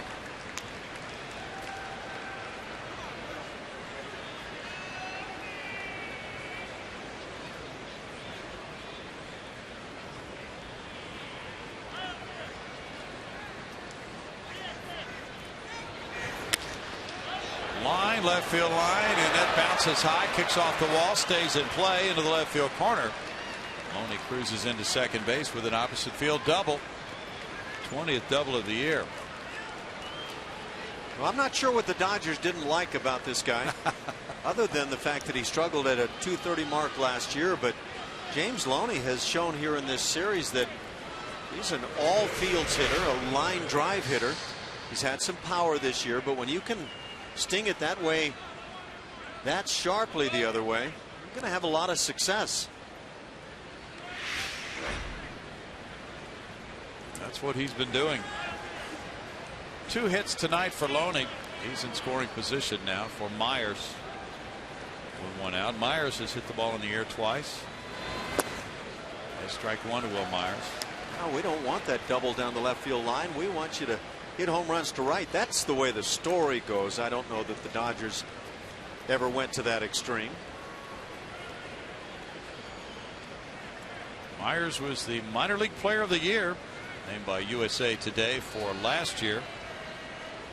Made his long awaited major league debut in the first of a doubleheader, June 18th this year, Fenway Park. Drove in 6 runs in his first 6 games. Grand slam off Sabathia at Yankee Stadium, his first major league homer. Fly ball left center field. Barnes headed for it, and he's deep in left center, making that catch on the warning track. And that's a long out, number 2. Loney played it halfway. 2 outs as Barnes got back, and Myers hit a deep drive. Yeah, there goes Brandon Barnes again. He can go get him, and he makes it look easy. And ultimately, this is a routine play for an outstanding center fielder. Kid's got some pop. Rays are 0 for 3 with men in scoring position tonight. They do have a sacrifice fly for their first inning run. Kelly Johnson is the batter. As a team, they're hitting .292 with runners in scoring position, and excellent batting average in these situations. Johnson has walked and grounded out. And that's ball one to Kelly.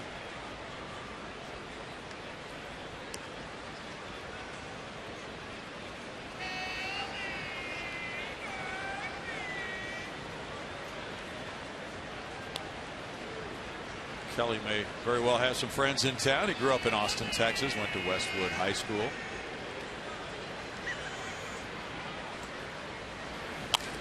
Fouls it back. The president of the Rays, Andrew Friedman, is a Houston native. He's here with the Rays visiting. 1 ball, 1 strike. He looks younger than some of the players.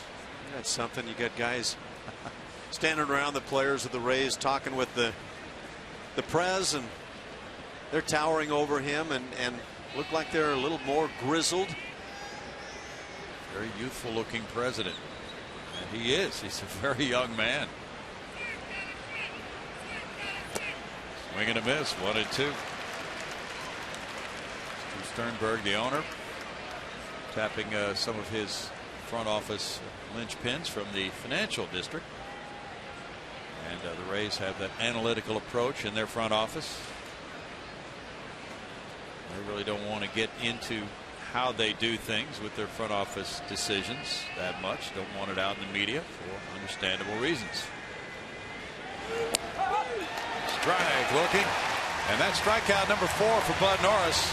It's no runs, a hit, a runner stranded at second base. It's a 1-1 game in the 6th.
Days a week at 6:10 and midnight on Comcast Sportsnet, your home of your home teams. We welcome you back inside one of the coolest places around here on the main concourse, Xfinity Zone. It just opened. It's a place where fans can charge their phones, check out scores, or even hang out and just watch the game. Pretty cool stuff, right, guys? Yeah, we were up there yesterday. Really is a good area. They're going to have some meet and greets with players later on in the season. Thanks, Julia, for that quick look. Matt Dominguez takes strike 1. He leads it off in the home 6th inning. It's a 1-1 game. The Rays about hit the Astros 5-2. There have been no errors. Tampa Bay has left 6. Houston has not left a man on base. Dominguez with a grounded to shortstop hits a routine 2-hopper. Yunel Escobar takes it over to first for out number 1. Correction on the title of Andrew Friedman. He's Executive Vice President for Baseball Operations. Houston native, 36 years old. The president is Matt Silverman. Also a very young man. It's been an interesting organization to follow down through the years. I was still catching bullpens at that age. Yeah, really.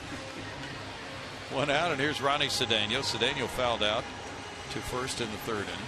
How about Manny Ramirez signing a minor league deal with the Rangers, Ash? Saw that. That just took place today or yesterday? Yeah, today. He's 41 now. There's strike one. He's been assigned to AAA Round Rock. He will report there on Thursday. And he'll work out with them before he plays in a game. He's donating his salary to charity. As John Daniels, the GM of the Rangers, said, we're taking a flyer. He played in Korea earlier this year? Yes. And the numbers were very good. I don't know what the competition was like. Not real good, I don't think. Wasn't he hitting about 385 or so? I think so. I think he was, after all of Joe D's great numbers after he retired in the States. Ground ball rolls out to Escobar. Escobar, that one in out, number 2. Let's see, he played for Taiwan's EDA Rhinos of the Chinese Professional Baseball League. Chinese? Yeah. Create memories, save money, and have fun with Astros baseball. Whether you're treating your employees, hosting clients, or bringing out your church or youth sports team, we'll create an experience your group is sure to remember. Call 1-877-9-ASTROS or visit Astros.com to enjoy special pricing and great benefits by reserving your group or suite today. Jose Altuve fouls it back. There's strike one. Jose's 1 for 2 in this game. Apparently, Dave Magadan, the hitting coach of the Rangers, was consulted before the Rangers decided to sign Manny Ramirez. Magadan was a former teammate, or a coach rather, in Boston of Manny Ramirez. And Magadan said things ended ugly for Ramirez in Boston, but he's made changes in his life. They've talked on the phone a few times in the past 5 years. Magadan says he's a born-again guy. That's a big part of his life. And Manny is about to start playing with Round Rock, it would appear. At age 41, 12-time All-Star. Out to shortstop. Escobar gets this one too, and he makes all 3 plays in a 6th inning. That goes well for Hernandez. This game stays tied at 1.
Conclude the homestand tomorrow on Independence Day with Jordan Lyles taking the mound.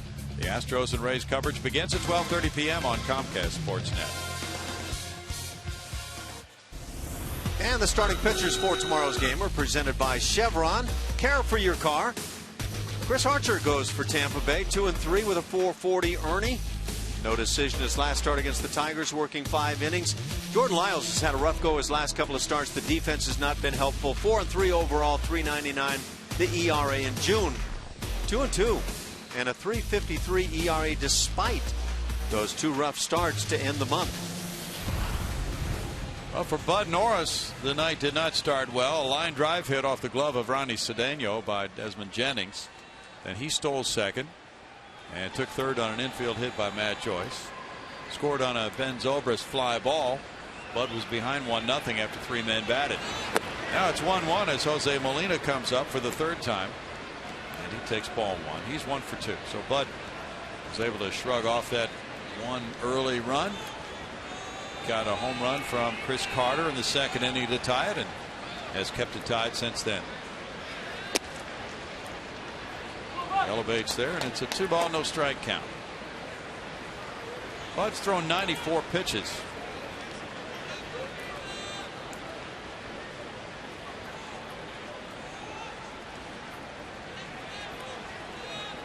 Well, you're talking about possibly his last inning, and you would anticipate the arms getting loose in the pen. Travis Blackley, Jose Cisnero. In the air, right field corner. J.D. Martinez running over for it. It's in the seats. And it's a 2-ball, 1 strike count. Media was asking Bo Porter, well, is Jose Cisnero your 8th inning guy, your setup guy? He said, well, we'll not put any label on him, but he's capable of pitching important innings late in games. 95 pitches for Bud. 57 strikes. I don't mind the label. In fact, I rather like it. Bouncer up the middle. Cedeno tracks it, turns, and that's out number 1. He knew he had time with Molina running. And I think what gets out of whack is that if guys believe they only pitch the 8th or only pitch the 9th, a lot of times the biggest inning, the biggest moment will come earlier than that. Now, if your starter's in, so be it. But if it's a bullpen moment, you know, I'd rather have the flexibility to use the guy that's really reliable for that big moment. Escobar's 0 for 2. And gets a hit through the left side. After 2 strikeouts, he makes solid contact. Hit number 6 for the Rays. Heck with that work in the count stuff. I'm going to jump on the first thing I see.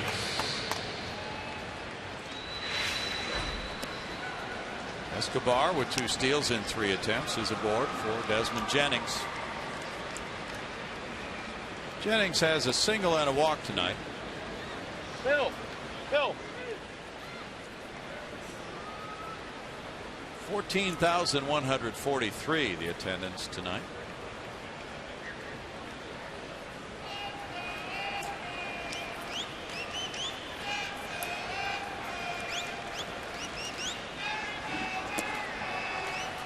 That's ball 1 to Jennings. As Ash told us, the starters tomorrow are Chris Archer, young right-hander with a 2-3 record. Jordan Lyles, the young right-hander with a 4-3 record. That's a 1:10 start tomorrow on July 4th. Final game of the homestand. And the Astros leave for 10 days.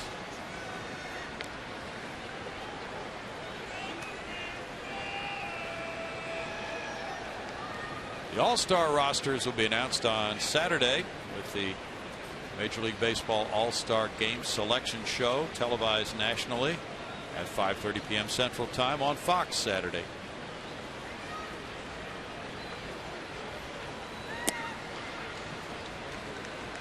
Now it's 2 balls, no strikes. It's going to be interesting to see how that goes, especially with all the Puig mania. Pitch number 100 will be next for Bud Norris.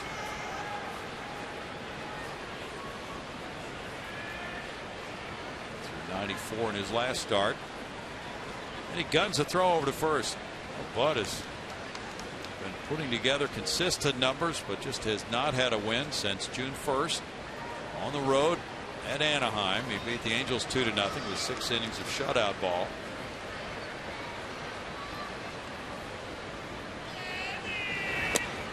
Swing and a miss there by Jennings. Makes it 2-1.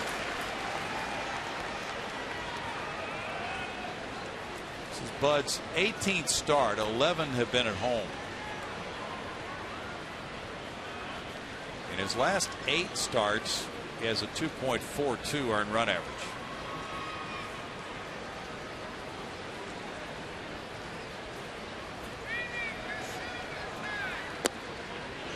That misses. It's ball 3, and it's 3-1.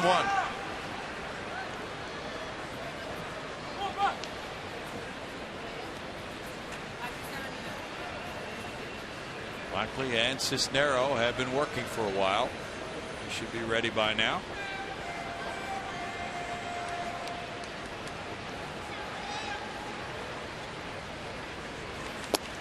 Swing and a miss there, and Jennings has had a couple of rips, one on 2-0 and one there on 3-1. Pitch number 102 at 93 miles an hour. Bud has maintained the velocity well this evening. Yeah, that's a good point. A lot of guys do lose it as the game wears along. Past 100 pitches. The Astros have scored only 17 runs in the last 8 starts Bud Norris has made. You know, and also of note is that Bud pitches well against all teams, whether upper division or lower. He's just gone out and pitched well. Fouled away, and it's still a full count. Yeah, but for that first inning line drive that got by Cedeno, really nothing for the Rays to chirp about tonight at all. And this is a team that had scored 20 runs the last 2 nights on 29 hits. Rays don't chirp. What do Rays do? They swim. They prowl. They sting.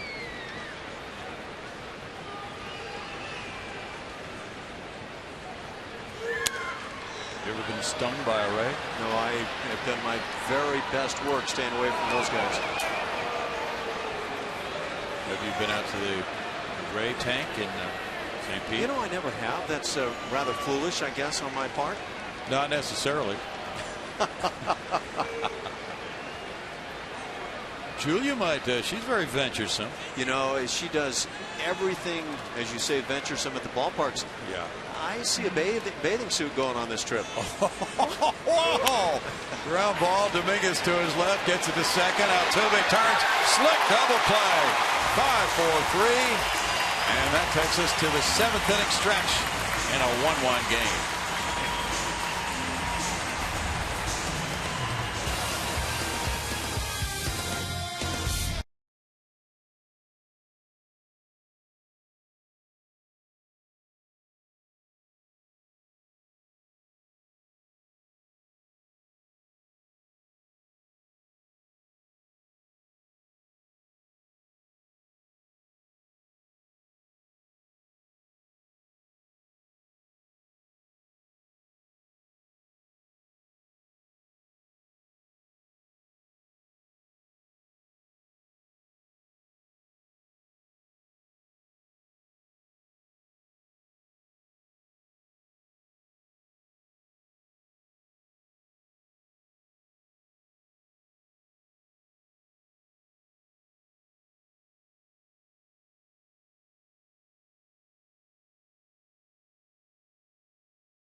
Won the Hustle Award today. She drove all the way out to LaGrange, Texas.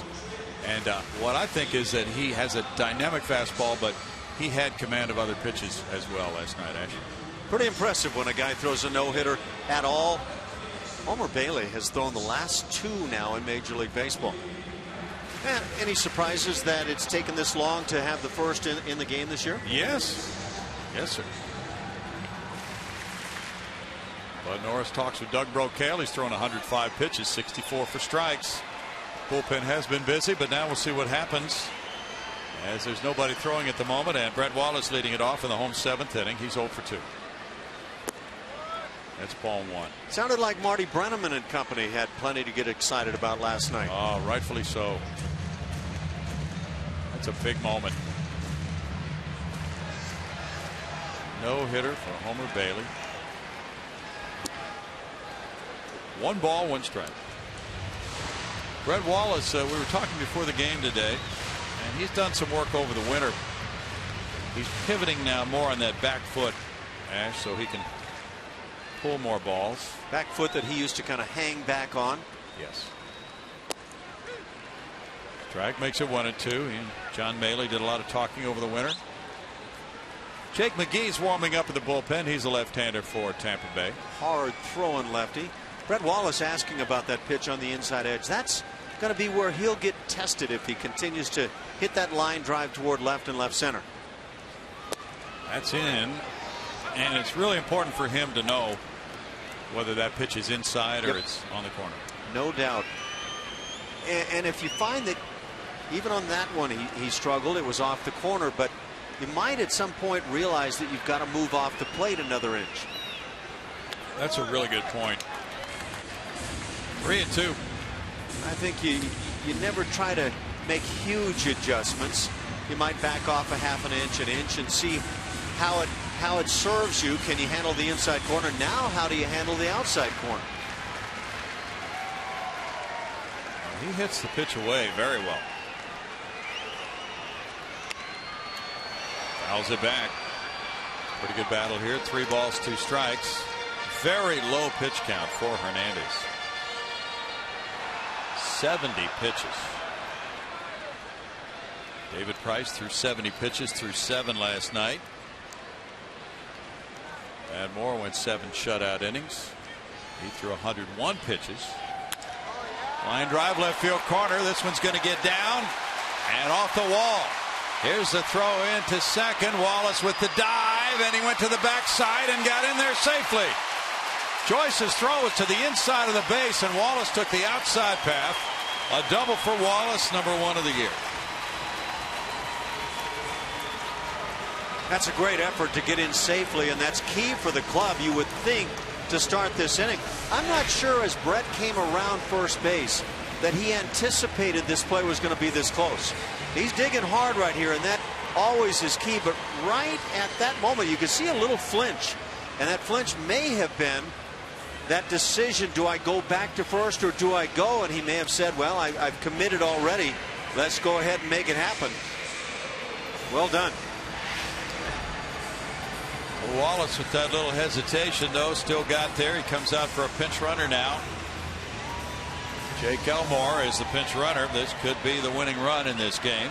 7th inning leadoff double. Again, Brownie, it's left field that works for Brett Wallace. And now it's Jason Castro.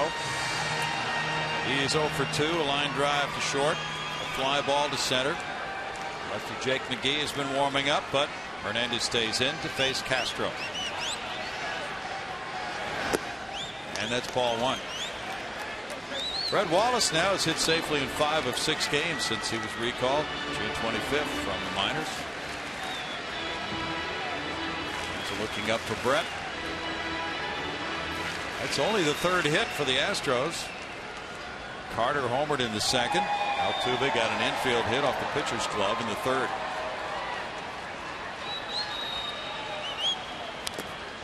Carter fouls it. Hits 1-1. With Carter on deck, that leadoff double makes such a difference.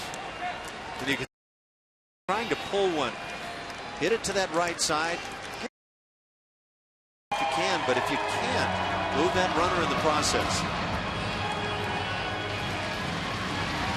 That's the big job now. Make sure he at least advances Elmore. Jim Hickey, the pitching coach, talking with David Price on the bench.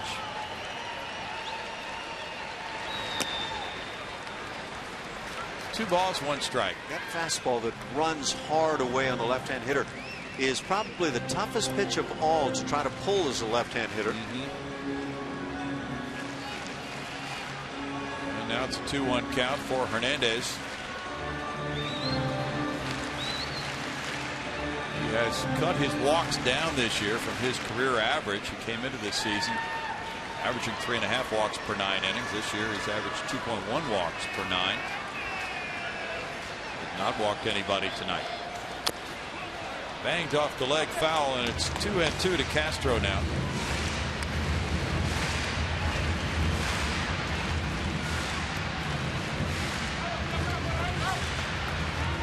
Tigers are leading the Blue Jays 6-2. They're in the middle of the 9th inning at Rogers Center. Victor Martinez hit his 7th home run. Number 6. Pirates lead the Phillies 6-3. They're in the bottom of the 8th now. They got 4 in the 5th and 2 more in the 6th. Shot of Bud Norris intently watching. Castro looks at it. That's ball 3. A good take for Jason. That works the count full. You want to win, but it doesn't hurt as a starting pitcher to pick up some wins of your own. And Bud has pitched far better than 5 wins would tell this year. He might get strong consideration for the All-Star team. I think at this point he is a deserving candidate. Foul ball into the seats. Good battle here. Well, it was 3-2 on Wallace. He won that battle with Hernandez with the double to left. And now a full count on Castro. Look, when you talk and take a look at that foul ball by Jason, head down on the baseball very well. Bud Norris starts the night 13th among starters in the American League in terms of ERA. That's an important indicator.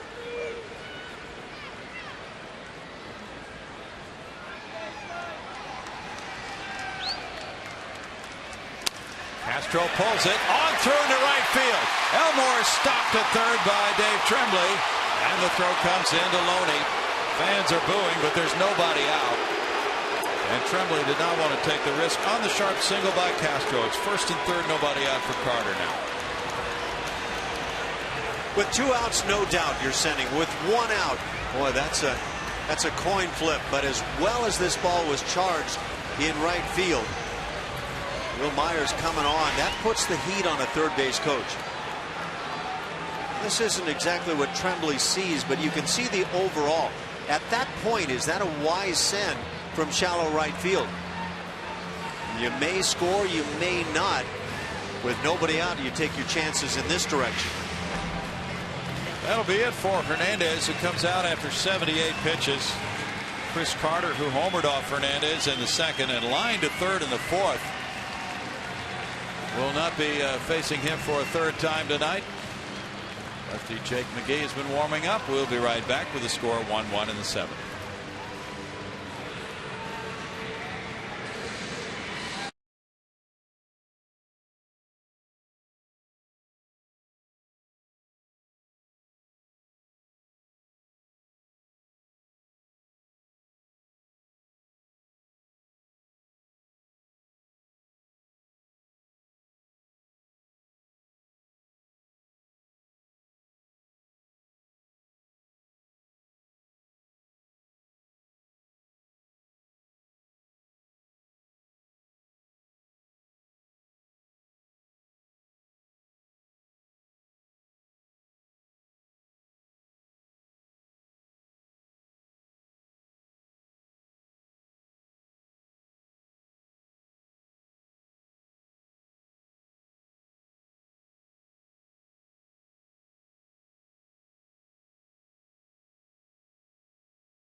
You can do.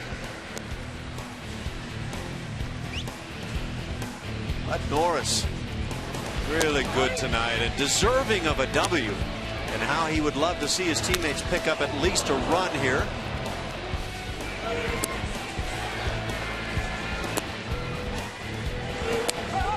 The curveballs, the well spotted pitches. Got that double play to end the top of the 7th inning. Bud Norris. Can you get me number 6, guys? Well, it'll be Chris Carter, and with those numbers for Bud, 7 innings, 6 hits, 1 run, 3 walks, 5 strikeouts. Now it's Carter. Interestingly, And we have been told that this is nothing new for Joe Maddon. He brings in a lefty to face a right-handed batter. He doesn't always match up righty on righty. He's looking for a certain type of arm out of the bullpen to get a certain type of out. McGee's 2-2 with a 4.83 ERA. I'll tell you who McGee is. He's the guy that's likely to get the strikeout. 40 punch outs in 31 2/3 innings. You get a strikeout of Chris Carter for out number 1. Then you've got, if you're Tampa Bay, the chance for the double play and no run scoring. And Pena's on deck, another left-handed batter, so he would have percentages his way there if he got Carter without the run scoring. There's ball 1 to Chris. I would think you would want Chris Carter to be aggressive early, get a first fastball in the strike zone and drive it somewhere and get that run home. McGee came in Sunday with the bases loaded, nobody out, and none of those runs scored in the 7th inning against Detroit. It's 1-1 to Carter. Right-handed hitters are hitting 116 against Jake McGee since May 7th. So there's some logic behind what Joe Maddon is doing. Well, he does, and he doesn't care what the book says. What he cares about is what he sees as best genuine matchups, and that doesn't mean left and right.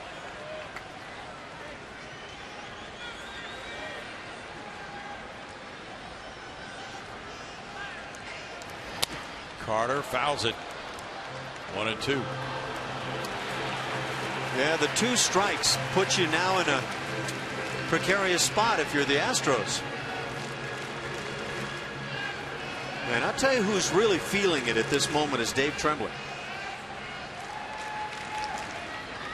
Chris Carter's hitting 194 with men in scoring position. 12 hits and 62 at bats.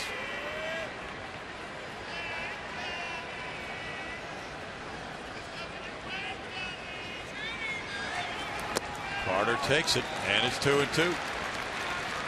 Jake McGee is 25 years old. He's from Sparks, Nevada. Drafted in the 5th round in 04 by the Rays. Had Tommy John surgery in 08. Last year, he was 5-2 with a 1.95 ERA and struck out 73 in 55 innings.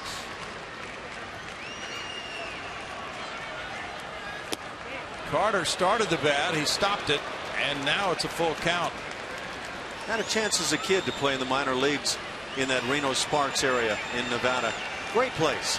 Just thoroughly enjoyed myself. Jake McGee gets set for a 3-2 pitch. Nothing but fastballs to this point.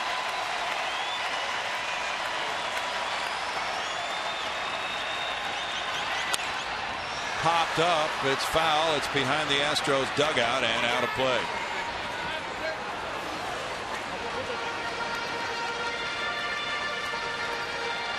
Yeah, get ready. This is good old country hardball.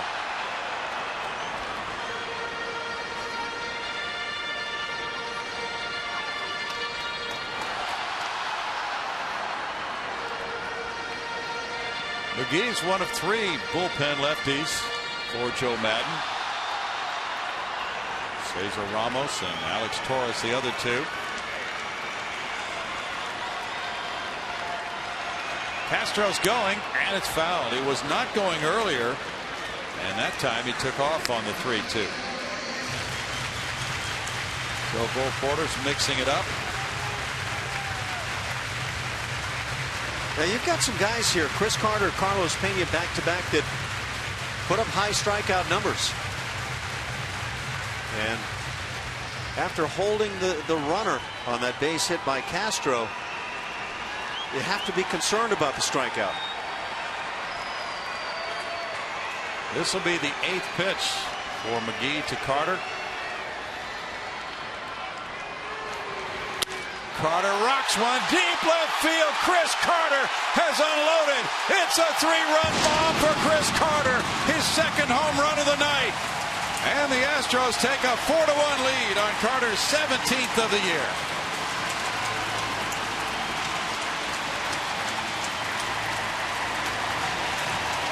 Well, caution paid off here for the Astros.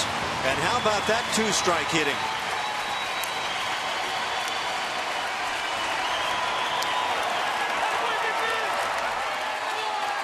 4-1 on the 3-run bomb by Carter, giving him now 17 homers and 44 runs batted in. I don't know. Are you inclined to like what the long ball does for you? Sure.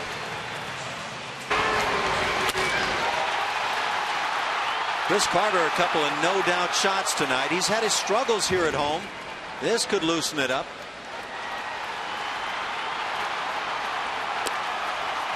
That's his second career multi-home run game and second of this season. 4 runs batted in for Carter. 4 runs on the board for the Astros. And a 4-1 lead. Carlos Peña's the batter. Peña's 0 for 2.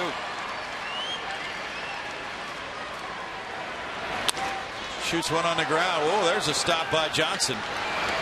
Low throw, but it's dug out by Loney for out number 1. That was a hot shot, and Johnson backhanded it. See where this home run beds down. Yeah, would that get into the railroad tracks? Couldn't tell. So it did make it onto the tracks, we're told. Something blew up behind there. Some early fireworks provided by the strong man. J.D. Martinez bats now. He's 0 for 2. That's strike 1. Well, if you can get a lineup with a number of guys that can hit the long ball, makes all the difference in the world. J.D. takes that one. It's ball 1 for a 1-1 count. For Roberto Hernandez, 6 innings, 4 hits, 3 runs, no walks, 1 strikeout. Carter hit 2 home runs back at Seattle on April 9th, drove in 3 in that game. It's 2-1.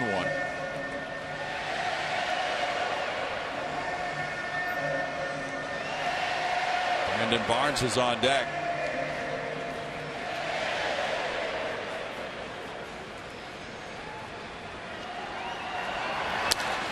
It's a shot toward the right field corner. Fair ball, and Martinez will head for second base. Myers over to dig it out. A double for Martinez, the 4th hit of the inning. 13th double for J.D. Martinez. Jake McGee is not accustomed to being treated like this.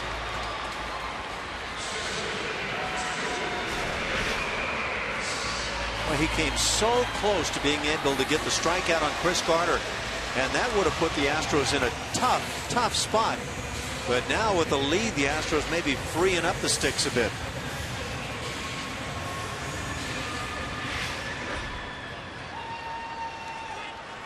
Now Brandon Barnes, who is 0 for 2, comes up. Boy, Carter hadn't hit much at all at home coming into this game tonight. There's strike 1. What a time for a breakout game for Chris Carter. With the Astros mired in a 5-game losing streak, they've scored 5 runs in the last 5. This is the most runs they've scored in a game in 8 days. Scored 4 against the Cardinals on June 26th. And he's driven in all 4. Barnes moves back from it, and it's 1 ball, 1 strike. Coming into the game tonight, Carter had a 162 batting average at Minute Maid Park, with 5 homers, 14 runs batted in 142 at bats this season. Those are numbers that are hard to fathom. Yeah, it is hard to explain that. 1 and 2. I think most of us, if not all of us, felt like this ballpark was made for Chris Carter, or vice versa. Maybe he's starting to think so too. He's hitting .297 on the road with 10 homers, 26 runs batted in, and a .594 slugging percentage. Maybe this will be the one that gets him on track at Minute Maid Park. In tight, that almost hit Barnes on the right leg. 2 and 2.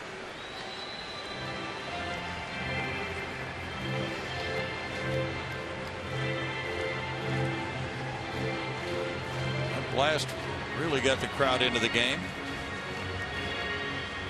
Been kind of a tense standoff for a few innings now. The Astros got the Carter home run in the 2nd inning to tie at 1-1, and there had not been any scoring until Carter just delivered his second. Now Hernandez is on the hook for the loss. Fouled away by Barnes. Still 2-2 to Brandon.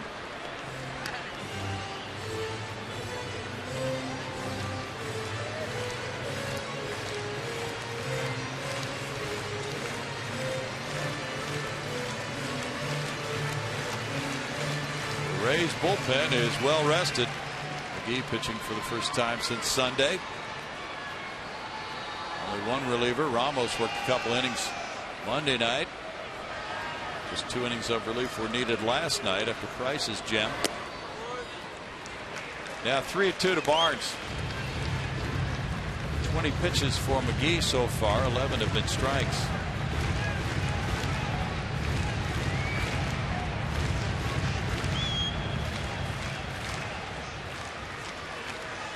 Dodgers 6, Rockies 5. They're in the top of the 6th at Colorado.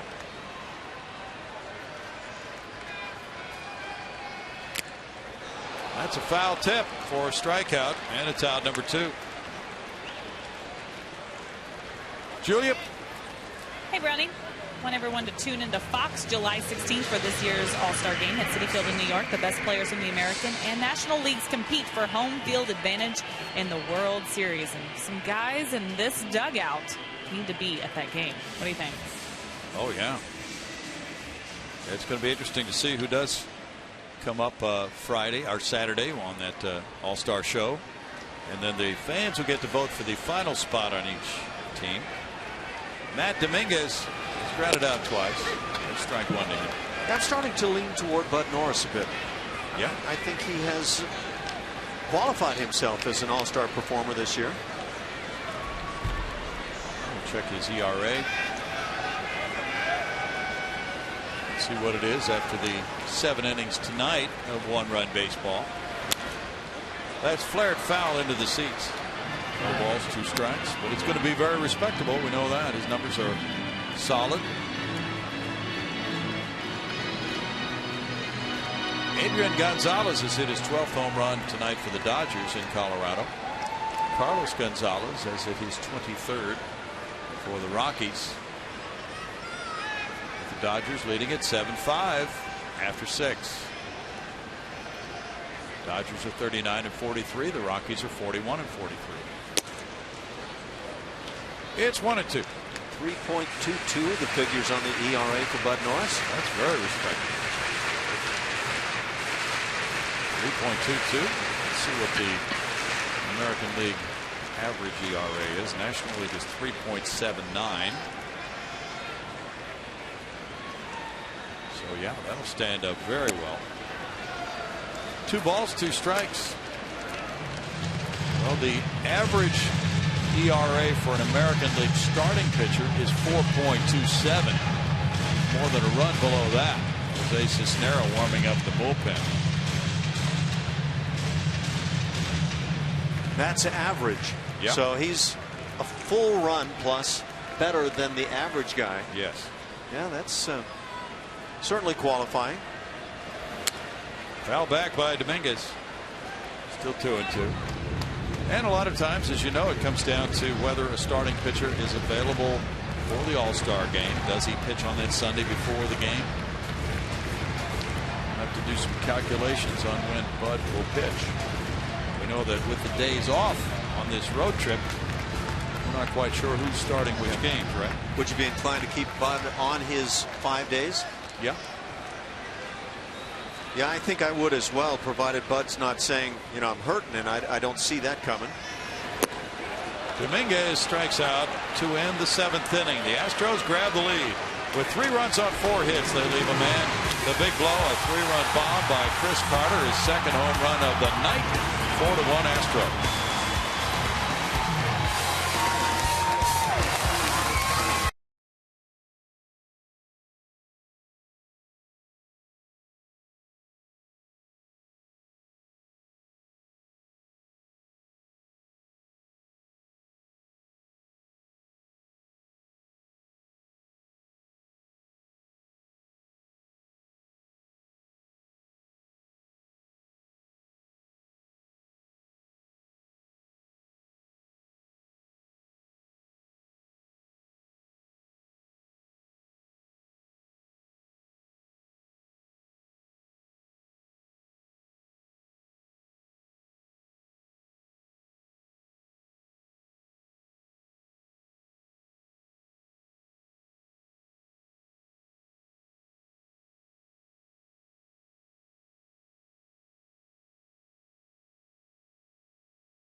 Miller time brought to you by Miller Lite, showing you some powerful swings of Chris Carter tonight. 3-2 pitch in the second inning by Hernandez. Hernandez tried to come in on him, and Carter spun that one out to left field.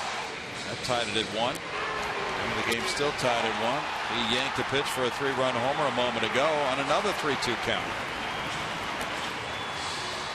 And I think we all acknowledge there have been frustrating times with all the strikeouts this year and the low batting average, but when you see that kind of raw power, and even the results, 17 home runs at this point, it makes you realize you've got to find a way to be patient, at least to the point where he can have a chance to become an all-around better hitter. That's a dangerous man right there.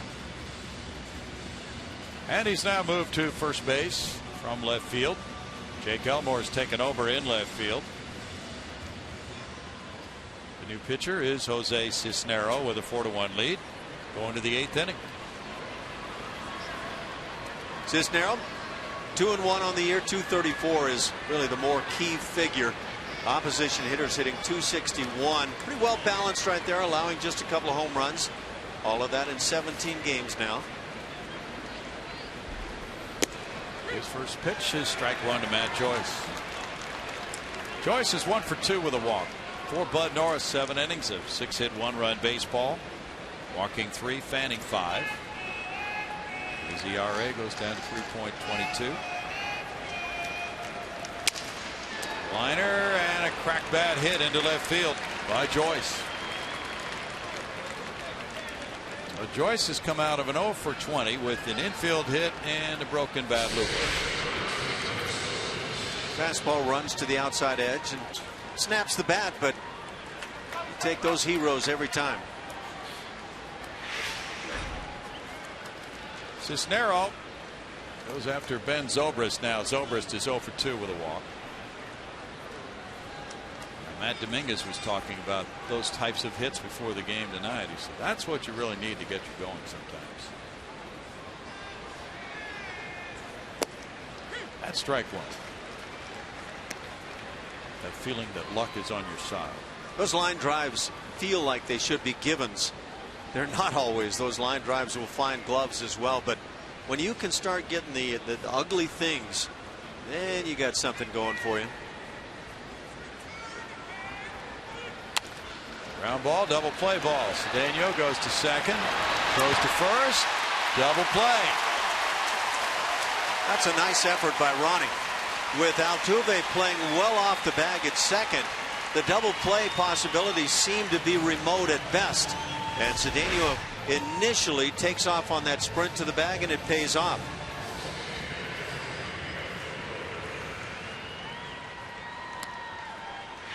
Third double play for the Astros tonight. One of those was a strikeout and a caught stealing. Evan Longoria bats, and it's nice to have him coming up with nobody on. If you're Jose Cisnero. Longoria is 0 for 3. Not if you're Joe Madden, it's not. They strike 1. It's all about perspective. Perspectives. It really is. Here's a guy who's put up solid all-star credentials again this season. Broken bat, and Cisnero comes over. It's a foul ball. Look at that. There's your best looking wiffle ball bat. Nice and flat.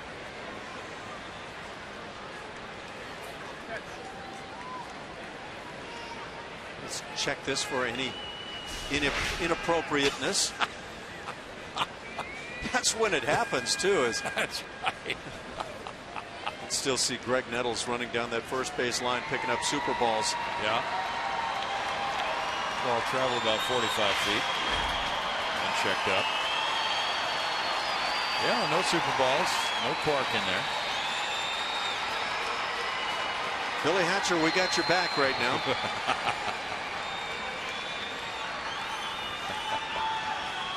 But it was Dave Smith's bat. Yeah. He struck him out. No runs, a hit, a double play ball, and a strikeout for Cisnero. And a 4-1 lead for the Astros.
celebrates 11 years with new low yearly prices. Watch every out-of-market game live on over 350 supported mobile and connected devices in HD quality with MLB.TV Premium.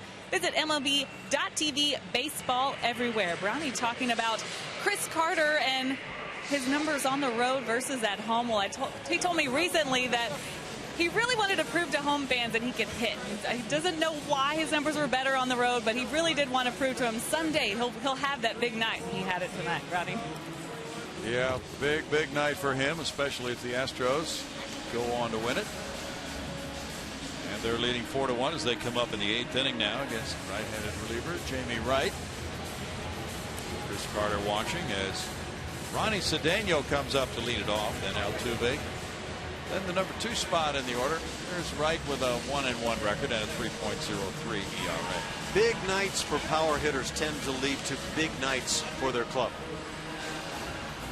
You can find that singles hitter come up with 3 hits on a night and doesn't do anything.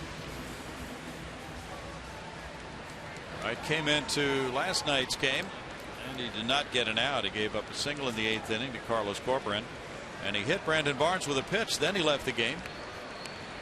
And Joel Peralta cleaned up the inning for him, so he did not allow a run. Ronnie Cedeno is 0 for 2. There's strike 1 for Wright.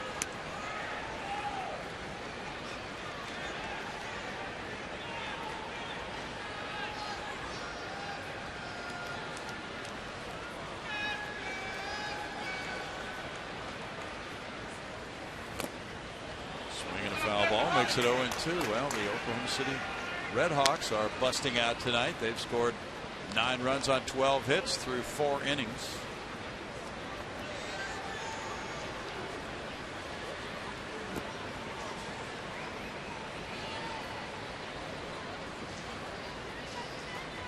The Rays have Loney, Myers, and Johnson due up in the 9th inning.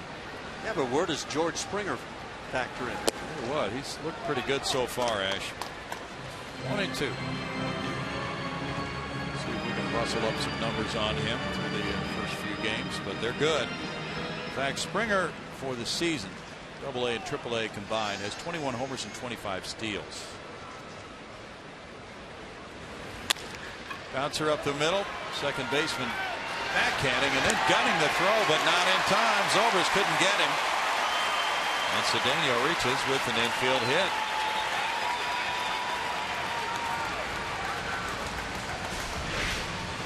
That's sniffing it and getting it. Getting down the line nicely.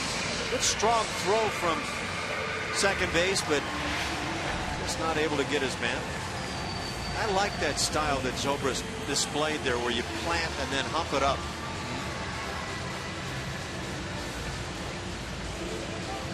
Well, no A-bombs for A-Rod tonight. He was hitless for the Charleston River Dogs. Ooh, I love your call from Abe. Well, that's good stuff. Jose Altuve 1 for 3. He probably would not be too appreciative of that. Anywhere you can get it. He said today that he likely would need each of the 20 allowed rehab games to get back in shape. That stunned me to see that. Most guys are anxious to get out of the rehab as quickly as possible. I wonder if he still remembers the postseason last year. Jeter might beat him back. Bunted by Altuve. Here's a barehanded play. Kelly Johnson with the throw, and he gets him. Cedeno advancing on out number 1. Good teamwork there by Tampa Bay, and a fine play by Kelly Johnson. But as Kelly makes the play coming in toward the plate, Jose Molina is moving on down that third base line to make sure that Cedeno stays put at second. It's ruled a sacrifice bunt. Stay tuned for Postgame Live presented by MD Anderson, making cancer history. Altuve has sacrificed Cedeno to second. Now it's Elmore. Elmore up for the first time at 233, has no homers, 1 RBI. He went into pinch run for Brett Wallace. Wallace led off the 7th inning with that double to the left field corner and made an important slide at second base on a close play. Then he left for Elmore. Elmore was stopped at third on the Castro single. And And he trotted home on the 3-run homer by Carter. Taking ball 1 as he shows a bunt. The fans didn't like the fact that third base coach Dave Tremblay stopped him. But it worked out fine. You can find fans like that anywhere. They always want the third base coach to send a guy. Send him, will you? Yep. And he'd like to send him. You know, the reality is you never know when you hold a guy or when you send a guy how it's going to impact the game exactly in that kind of scenario. That third base coach has a tough role. And I guarantee you Dave Tremblay was sweating it out, grinding it out, hoping that Chris Carter or somebody would come through. Yeah, that's a tough feeling at third base there. When a team's been struggling so much offensively, you'd love to send that runner home. You just don't think it's the right situation. Nobody out in the inning. Don't want to get a guy thrown out at the plate. The ball was hit sharply to the right fielder. As you pointed out, Myers hustled to the ball, got to it quickly. Now, I don't know Will Myers' arm at this point. He's a young player in the league. But the fact that Joe Madden has him playing in right field tells me he probably throws pretty well. Big thing he did was charge the baseball. But with nobody out, if you like to play by the book, Dave Tremblay played by that book. Yeah.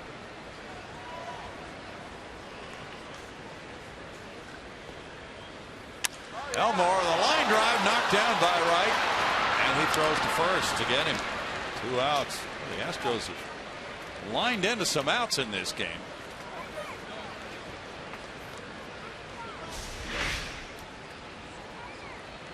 Looked like it might have been a little bit of a jam shot. What a nice play. Second baseman Zobrist was playing right behind.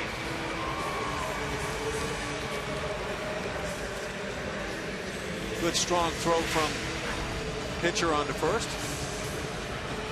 Yeah. Let me get my tongue out of my cheek here. Gary Anderson type effort. Something about pitchers when they're throwing to the bases. Jason Castro is 1 for 3. Yeah, Wallace lined out to left field in the first inning. Castro lined out to shortstop. Carter hit a line drive in the 4th inning, then almost knocked Kelly Johnson through the left field wall. And then this line drive by Elmore. So the Astros have had better results tonight, even on their outs.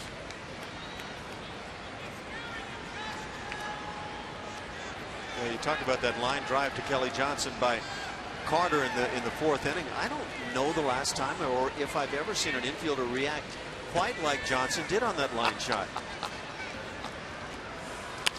Ball was blistered. Foul ball and a 2-2. Fan down the left field side had no problem reacting on this one.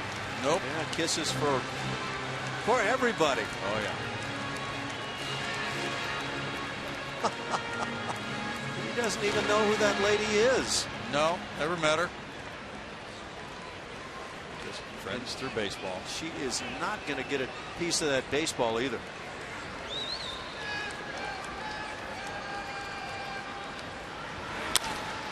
It's tapped to the right side.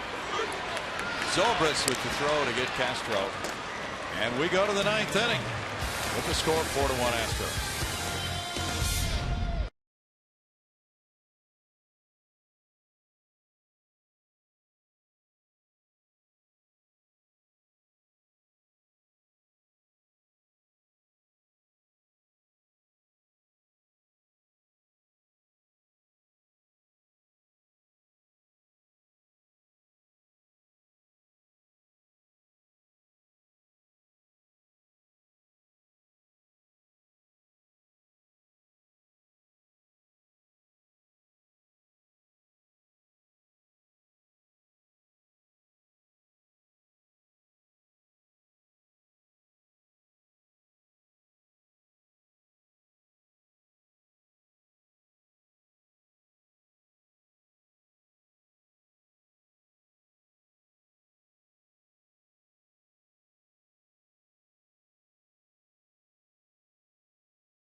Brought to you by Southwest Airlines. Find our fares online only at southwest.com.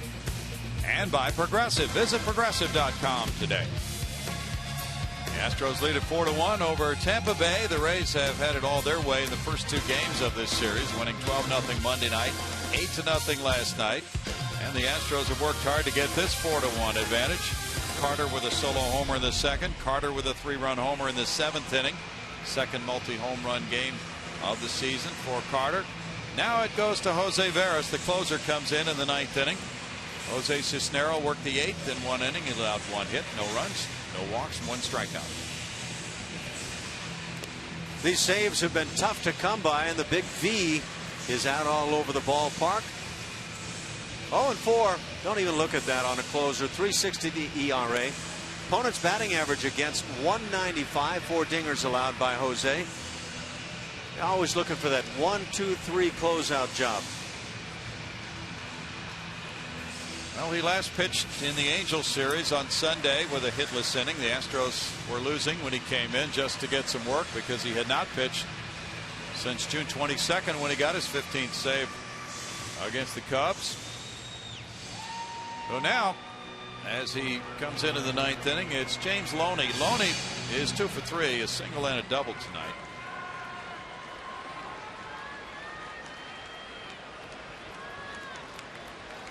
Veras has retired the first batter he's faced 25 times in 35 appearances.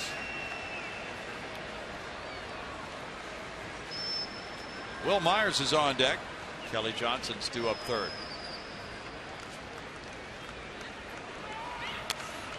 Fastball fouled away. Strike one from Jose Veras, who was born in the Dominican Republic, lives in Miami. Next telecast tomorrow, very quickly, it's a day game. A 1:10 start, 12:30 for Astros Live pregame.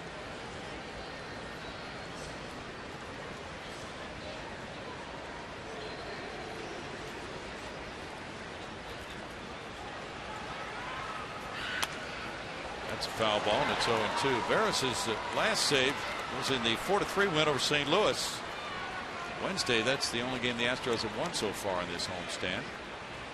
And that was the win for Eric Bedard. The Astros got all 4 of their runs in the 4th inning, and then they went to the bullpen after Bedard went 6. They used Fields, Wright, Cisnero, and Veras to nail it down.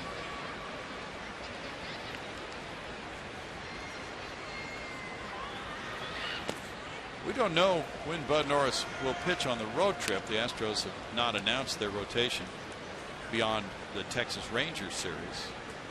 Monday's a day off.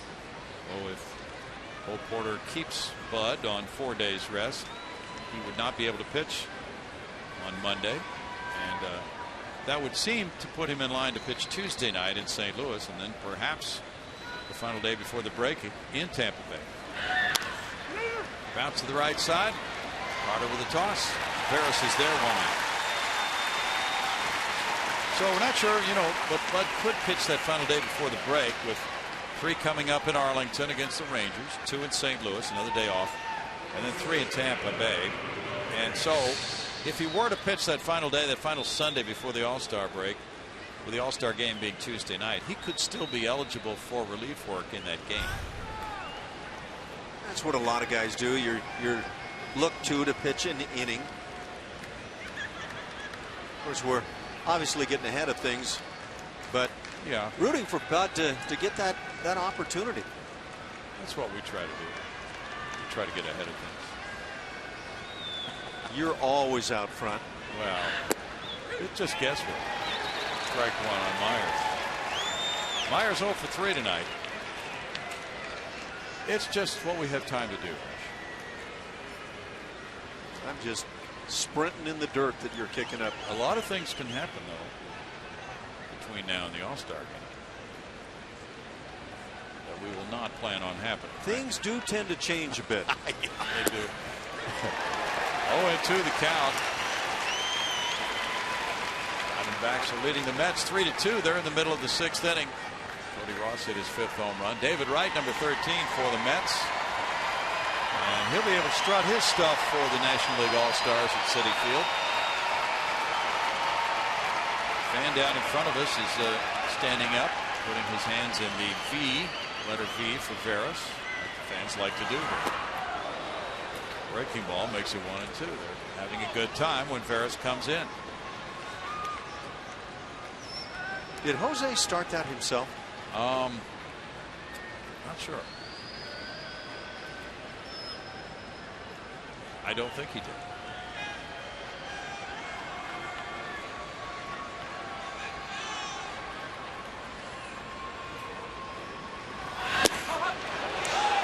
It's 2-2. Bob Davidson has held his ground very well on the pitches off the edges tonight. Really done a fine job calling balls and strikes. Yeah, that is one you want. Every pitcher does. But I think from up over the top, you'd see that ball coming around the corner.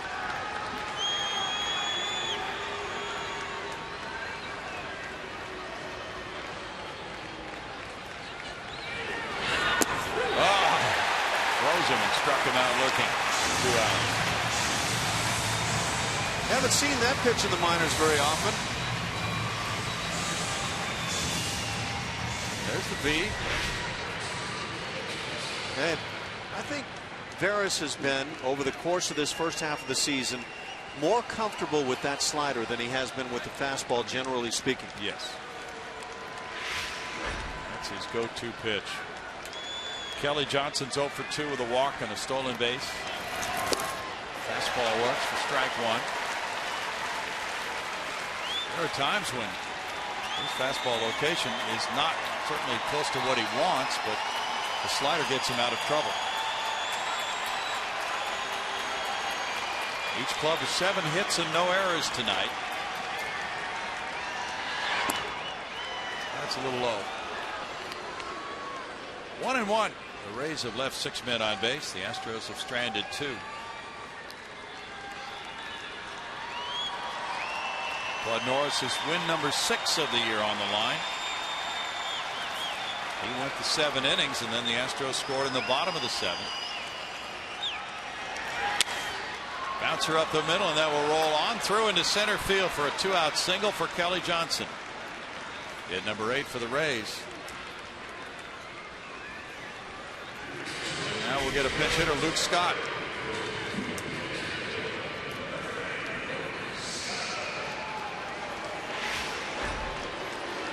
Yeah, this is the man you want to get. Stay away from having to face that potential tying run.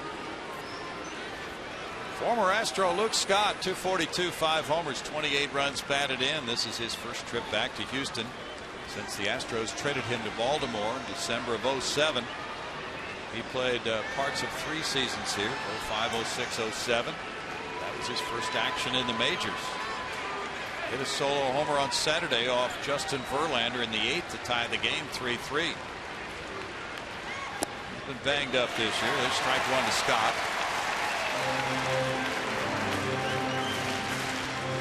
Scott has 153 at bats, hitting .242, 5 homers, 28 runs batted in, and 3 for 7 as a pinch hitter.